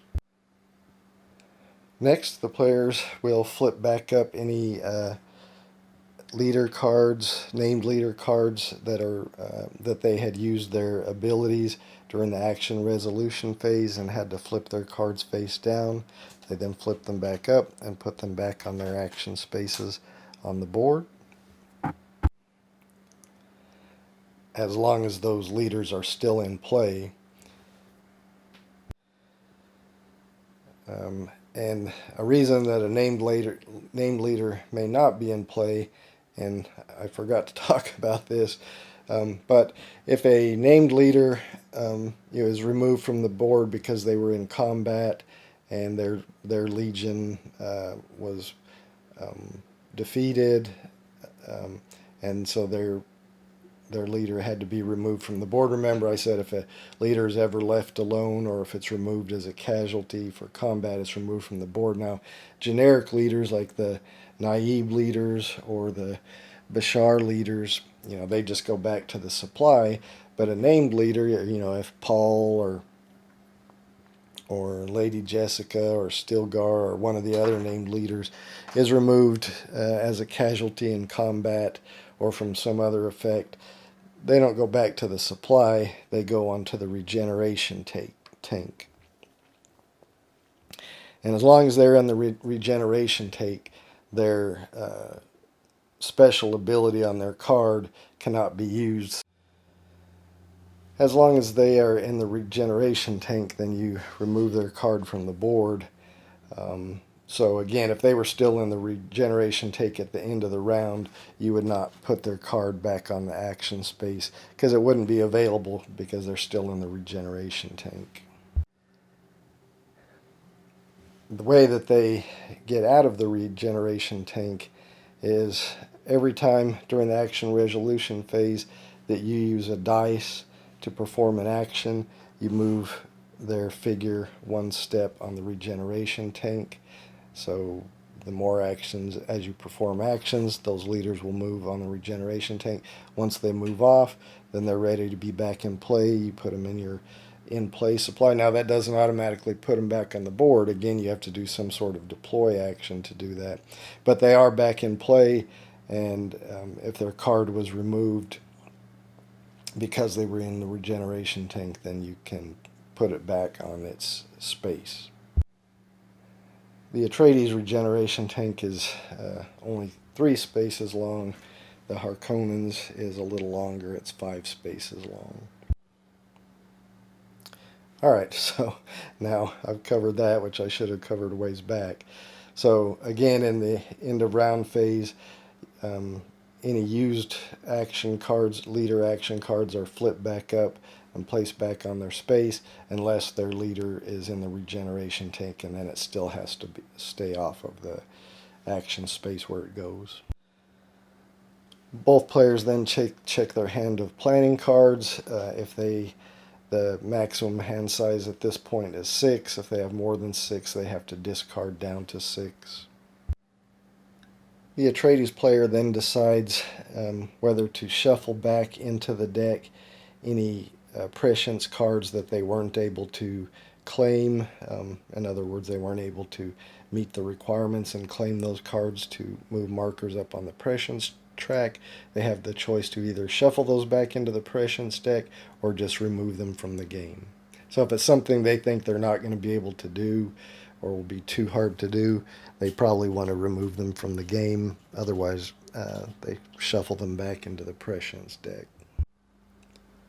Both players then recover their dice from the used action dice pool on their dashboards, and you start a new round with the start of round phase. That's it. That's how you play. I know that ended up being a pretty long explanation, but let's play a couple of rounds. I'll get the board set back up to how it was right after I did the start of round, so I'll set it back up how it was after setup, and then where the players drew their planning cards and placed their dice, since I've already got them placed out. So we'll start right after that point. So let me get things set back how they were. One other thing before we start with the example rounds, I just wanted to mention some of the other symbols on the supremacy track here. So when you move here, that's just a reminder that one of your new leaders can enter play. So this Thufir Hawat enters play when the supremacy reaches step 1. So that's just a reminder of that. When the marker reaches here, the Atreides player gains a new Bene Gesserit token. When it reaches here, that's reminding you that you have another leader that can enter play. That one is Fade Rautha. See, it says when it reaches step 6, he enters play. This one, the Atreides player gains another Bene Gesserit token, and then of course when it reaches here, this player wins. And then similarly, as these markers reach this step of the prescience track, then the Atreides player has leaders that will interplay depending on which marker it is that reach this step. When any marker reaches this step, then the Atreides player has a leader called Aliyah that will interplay. When a prescience marker reaches this step, the Atreides player gets to use one of their family atomics. So when the family atomics step is reached by a marker, the Atreides player gets to choose one of their possible family atomic locations and detonate it. And what that means is they get to choose one of these. So there's either one Rimwall West, which will change this mountain area to a desert area where you can then place sandworms or worm sign tokens, or there's one you can place here, Splintered Rock, which does the same, or there's this one, Hole in the Rock. You only get to choose one, so you get to choose one, place it, whichever one you want, and the other two go back in the box. There's only one family atomic that can be detonated. Any legions that are in an area where the atomic is detonated get to retreat. Basically, they're moved to an adjacent free area by the opposing player, and if there is no adjacent free area, then they're just destroyed. Right? And that is it pretty much for that track. So, okay, let's get started. I decided we'll go ahead and start around right after setup, so we will go ahead and start with the begin of round or start of round phase. So in start of round phase, both players will draw a planning card, one from each deck. They have to choose one from each deck. They can't take two from one deck. So we'll have the Harkonnen and the Atreides player do that. As I mentioned during the rules overview, those then go into their hand. We then reveal 3 prescience cards.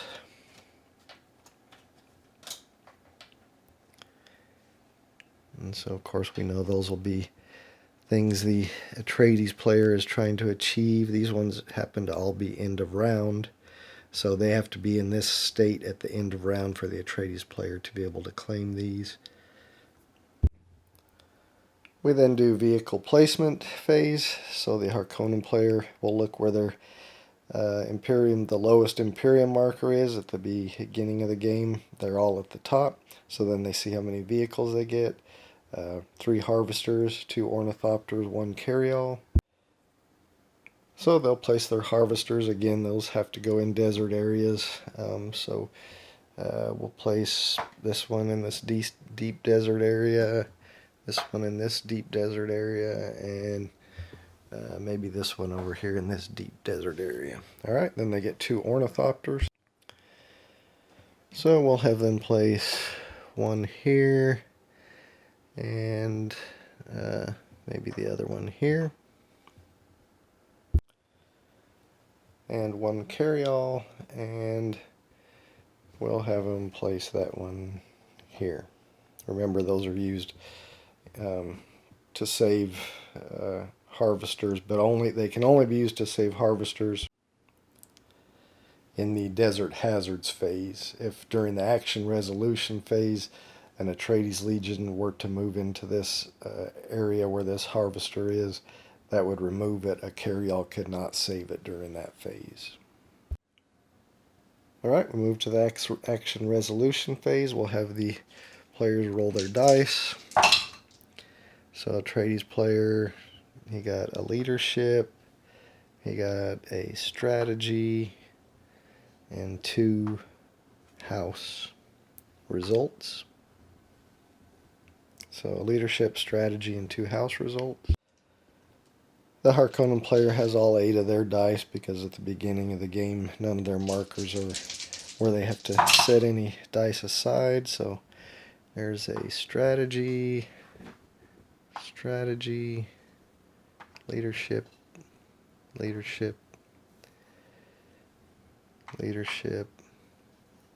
house,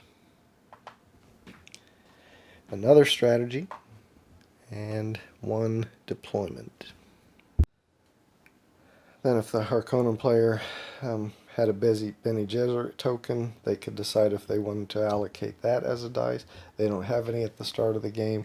The Atreides player does start with 1, so they will decide they're going to use it, and they're going to place it on their deployment action there. Alright, now starting with the Atreides player, they can take an action, and then we take turns. Alright, so it's Atreides player turn. As long as they have fewer action dice available to them than the Harkonnen player, they can take a desert power action if they want. So I think that's probably what we're going to do. We're going to have the Atreides player take a desert power action. They're going to place 2 sandworm tokens. So I think this guy, he'll place 1 here and maybe 1 here. Alright, that's their turn. So now we come over to the Harkonnen player. It is their turn. And I think they're going to do a deployment action, so they'll take this deployment dice, put it in their used action dice, and they're going to use Captain Arisham's special ability, deploy 2 regular units, 1 Sardaukar unit, and 1 leader named or Bashar or named in 1 or more settlements. So 2 regular units, so we'll decide they can put them in 1 or more settlements. So we'll say they're going to put 2 of these, the 2 regular units in this settlement. And then they'll get a Sardaukar and one of their named leaders, Beast Raban. And we'll say they're going to put those in a different settlement. We'll have them place those in the North Pole over here. 1, 2, 3, 4, 5, 6. We haven't exceeded our stacking limit there. 1, 2, 3, 4, 5. So we're good with our stacking limits. Alright, so now he's used that special ability, so this card is flipped over and kind of just placed off the board.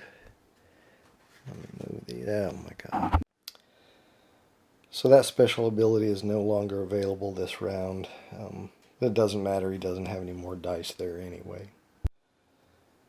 Alright, back to the Atreides player. They still have fewer dice than the Harkonnen player, so they can still do a Desert Power action. I think they're going to do that. They're going to place 2 more Worm Sign tokens. So they'll grab these 2, and we'll have them place 1 here and 1 here. Okay, so that's their turn. Alright, back to the Harkonnen player. We'll have them do one of their strategy actions, and they will move 2 different legions.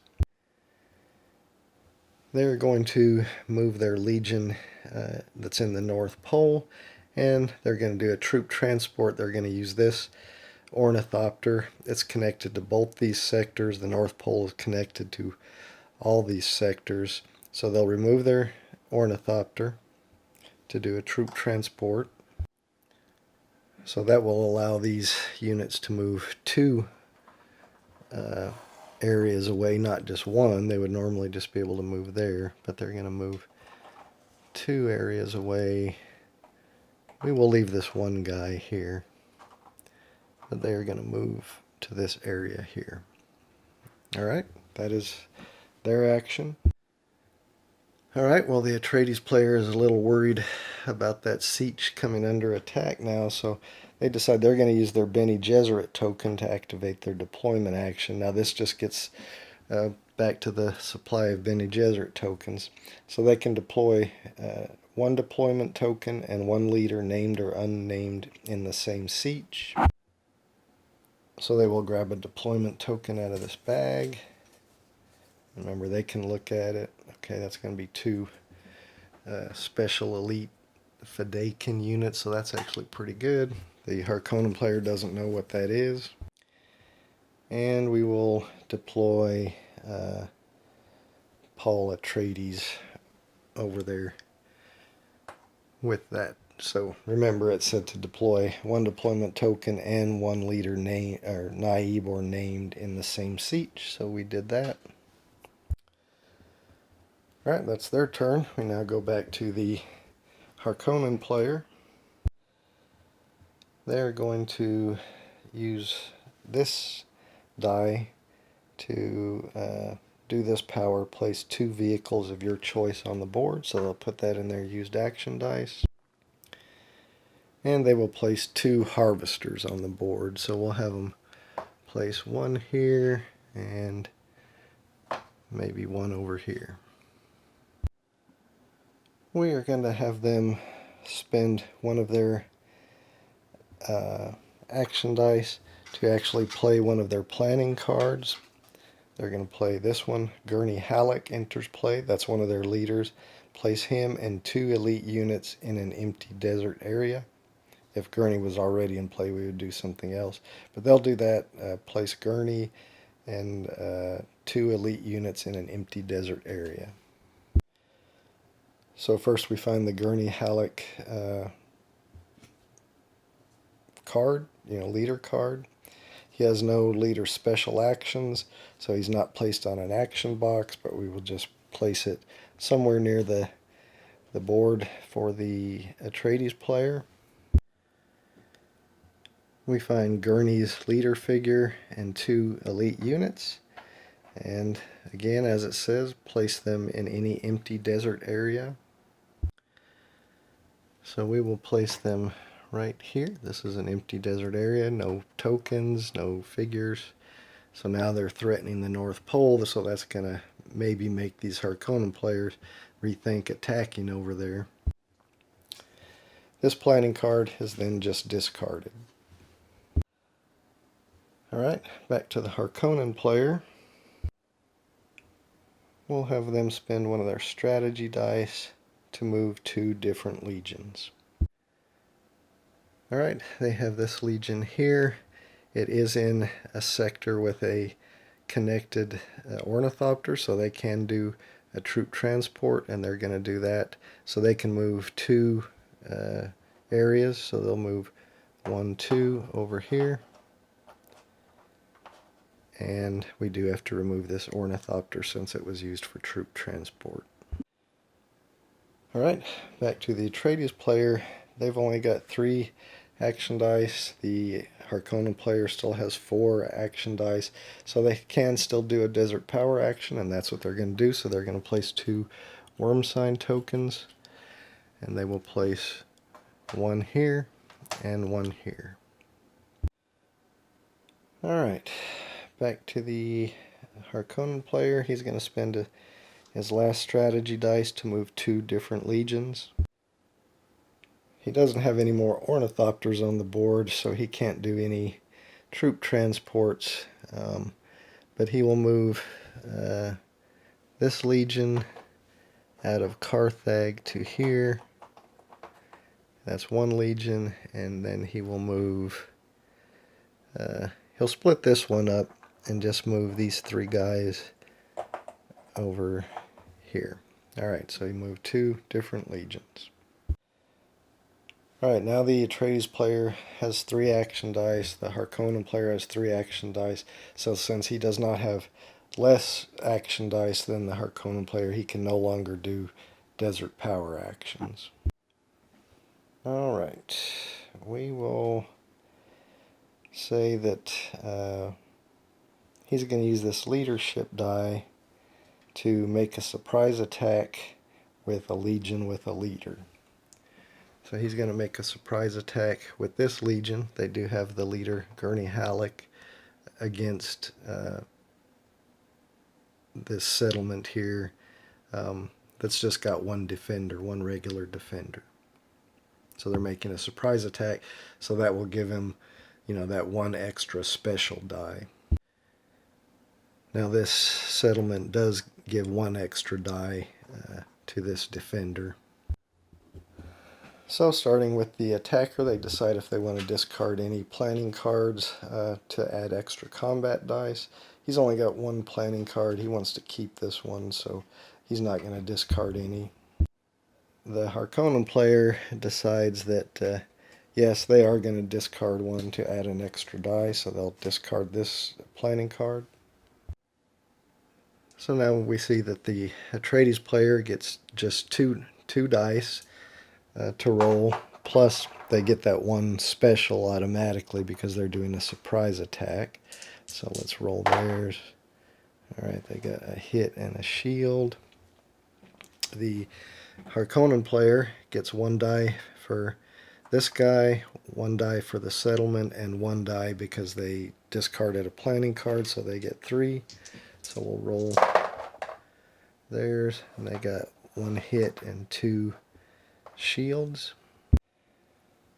Alright, so the Atreides player will use that 1 free special they got to use Gurney's, because Gurney is in the battle. They'll use his special ability, which gives them 2 extra hits and a shield, so that gives them a total of 3 hits and 2 shields. So they'll apply their 3 hits.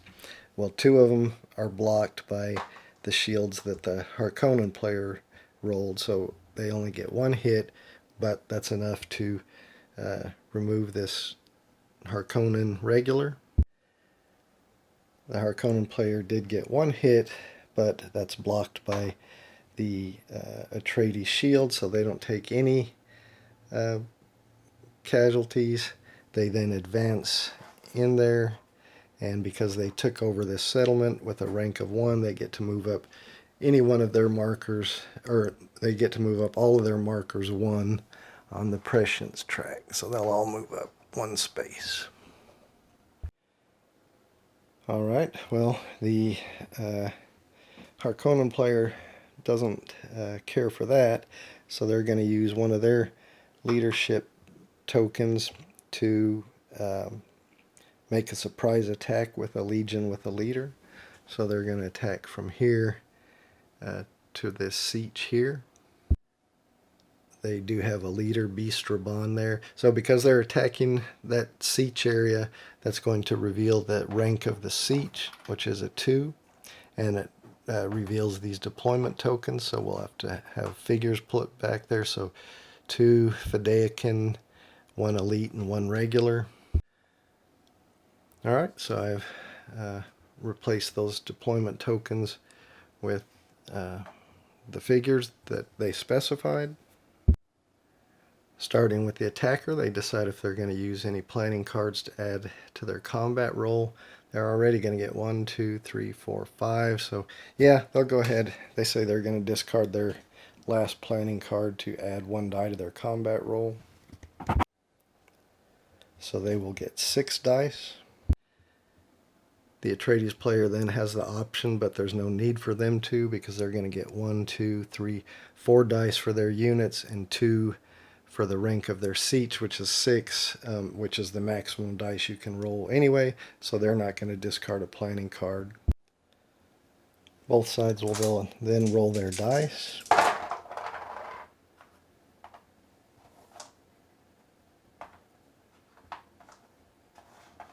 Alright, that's the Atreides roll.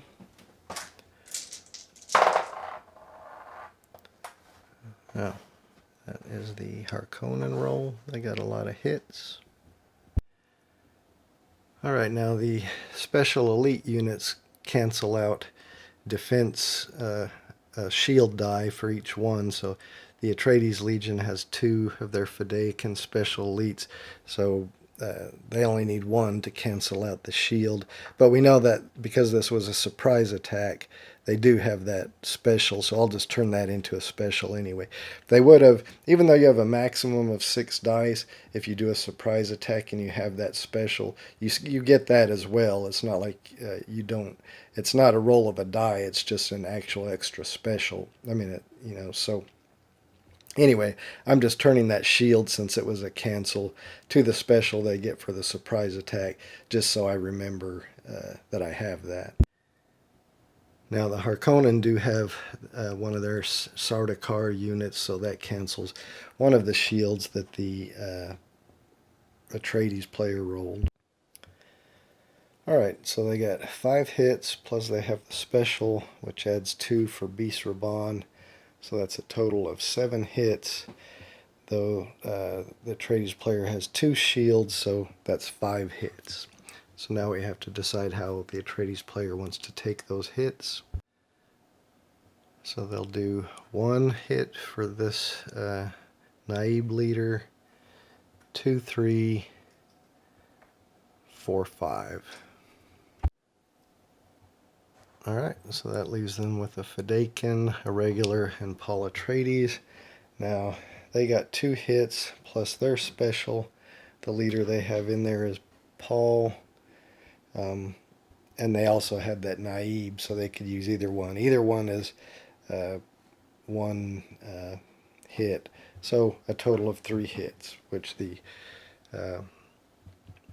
Harkonnen player now has to absorb. So they will remove this elite and this regular. So now the Harkonnen player can decide if they want to continue the battle.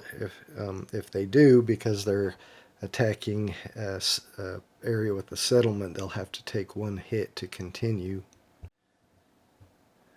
I think at this time he decides he'll wait for reinforcements, so he decides not to continue the battle. Alright, so now we come back to the Atreides player. So the Atreides player is going to use this die, which allows them to use it as any other result.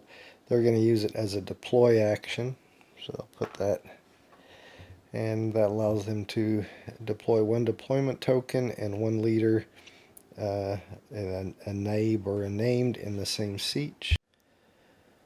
So they'll grab a deployment token, 2 regulars, and they will place that over here, and then they get to place a leader. They're going to put Lady Jessica there as well, and that's going to be their turn. Alright, back to the Harkonnen. They've got 2 dice left. They're both in leadership. They don't have any planning cards left, so they'll have to do one of the actions on here. So they'll spend leadership, and they're going to do move 2 different legions with a leader. So they're going to move this legion here. Now, because they're moving it into an area with a worm sign token, they have to flip and resolve it. It's just sand, so nothing there, just a false alarm. Now they can't move that same legion again. They have to move 2 different legions with a leader. So they'll go ahead and move this legion here. They can't move them here because that's an impassable border, so they'll move them over here, and then they'll have a, oh, good Lord. Then they'll have an area they can come out here. Alright, so they're done. They are going to spend their last action die to move 3 different legions. They're going to use Stilgar's special ability, so they can move 3 different legions, and because they've then used that special ability, they just slide this card off of here. Alright, so 3 different legions. They're going to make a legion out of Paul, this regular, and Lady Jessica, and move them here to this deep desert area. That's one of their legions. They will move this legion here to this area. That's 2, so they have 1 more they can move. They will move this legion, just going to use this deployment token and move it here. So that's their 3 legions. The Harkonnen player is going to use their last leadership die to make a surprise attack with a legion with a leader. They feel that the Atreides left this place kind of undefended, so they're going to make a surprise attack with this legion here. So that's going to make us reveal this deployment token, which is 2 regulars. Right, I've replaced them with 2 regulars, so now we determine the attacker.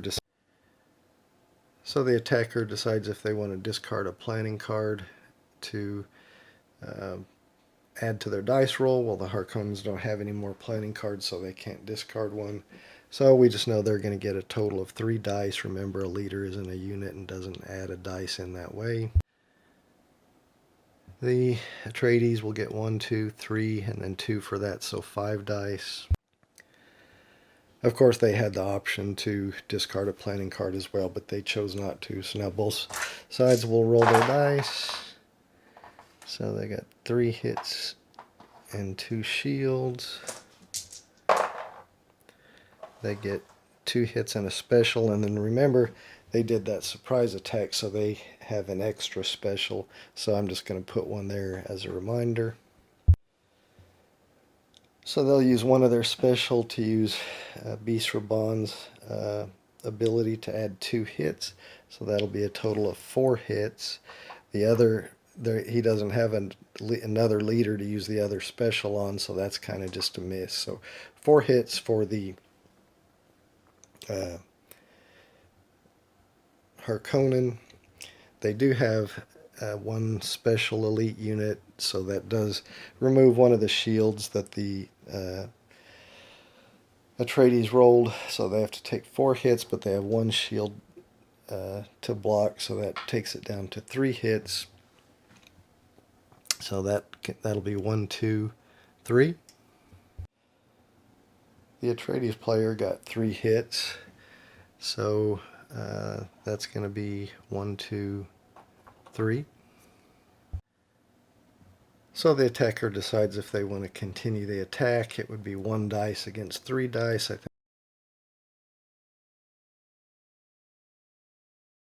think they decide they're not going to continue the attack, so he'll just cease. It's just not working out for the Harkonnen. Alright, and that's the Harkonnen's last dice, so that's going to end the action resolution phase. Now we go to the desert hazards phase, so we'll place 1 worm sign token in each desert area with a harvester or a Harkonnen Legion that doesn't already have one. So there's 1 in a desert area here, 1 in a desert area here. I forgot that. Alright, I think I got them all placed. Alright, now we flip them all the ones that were on the board already, and the ones we just placed. Wait.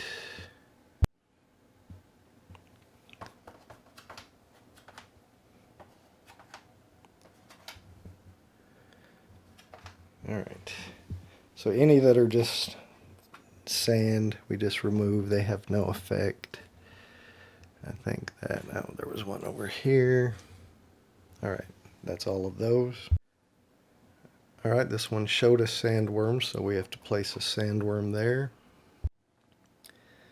Alright, since we placed a sandworm there, these guys will have to immediately retreat. The Atreides player will retreat them, so they'll retreat them back this way. There's a sandworm here that was revealed, so we'll place a sandworm there. Alright, because this is burrowing sandworm token was placed here and it's in a deep desert area, it does place a sandworm. There is not a carry-all in that sector that can save that harvester, so it's immediately removed. There is a carry-all here, but it's in a different sector. The dotted line ends there, so it could not save that harvester. A sandworm is placed here because it's a deep desert area. And again, there's no carry-all to save this harvester, so it's removed. This one is not in a deep desert area, so it doesn't place a sandworm. This one is in a deep desert area, but we've already placed 4 sandworms on the board, so there's no more to place this round, so this one we can just skip. Or I could have chosen one of the other ones to skip, but anyway. Alright, now we roll for Coriolis storms. Any Harkonnen legions that are in desert areas. Oh, I forgot to pick up this one. That was of no effect. So this one, so we roll 2 dice. That's 2 hits, so he will just remove this elite. Alright, we'll roll for this one. 2 hits. That's going to remove Beast Raban. He's going to go into the regeneration tank. And the elite just goes back to, or the regular just goes back to the supply. And there aren't any other Harkonnen legions that are in desert or erg or plateau area that can be affected by the Coriolis storm. So that's all of those rolls. Okay, now we go to the spice harvesting phase. So the Harkonnen player will remove this one. It's in a deep desert, so that's 2. This one's in a deep desert, so that's 4 spice. This one's in a regular desert, so that's 1 point, so 5. That's the only ones he has remaining, so he collected 5 spice. Remember, it takes 2 spice to keep a marker where it is, so with 5 spice, he's only got enough to keep 2 of the markers there, so one of them's going to go down. So he'll have the spacing guild go down. He does have 1 spice left over, so he can put his spice reserve token there.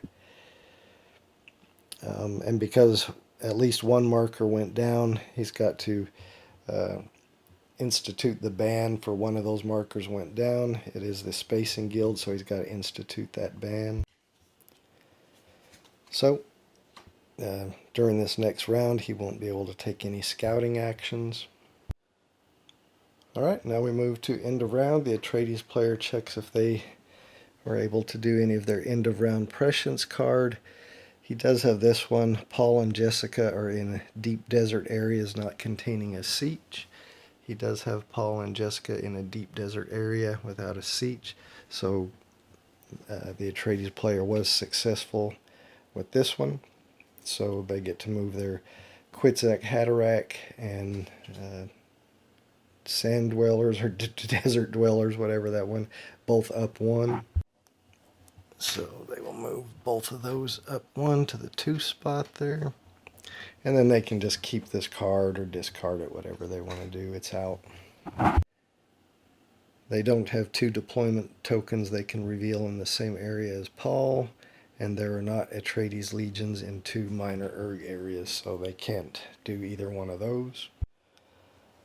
Of course, they're not close to completing their secret. The Kwisatz Haderach has to be all the way up at 9. The Desert or Sand Dwellers one has to be up at 6. And the Jihad one has to be at 4, so they're not even close to that.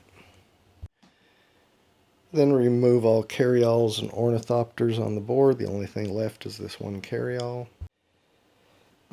You could then replace any named leaders on the board with generic leaders.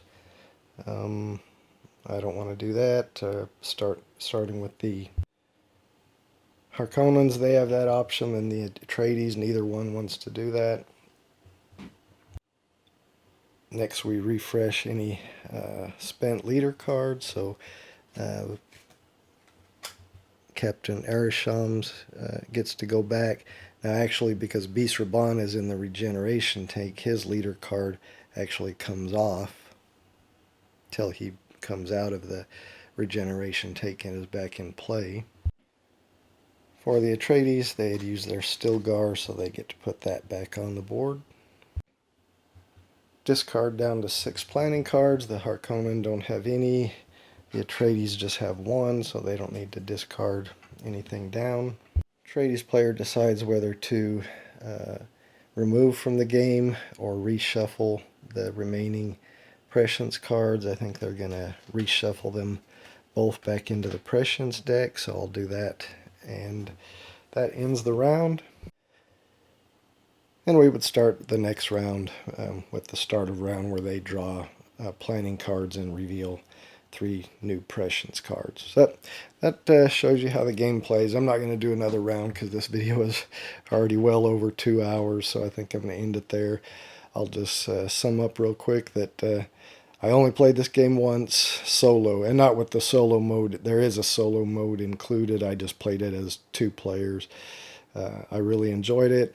I do see where it takes a lot of inspiration from War of the Ring, which is one of my favorite games. I believe this is by the same designers. So it does share a lot of some mechanisms with War of the Ring. But anyway, I think this is a really fun game. I'm looking forward to playing it against an actual opponent. I'm going to wrap this up now. Thanks for watching, and I hope you enjoyed it.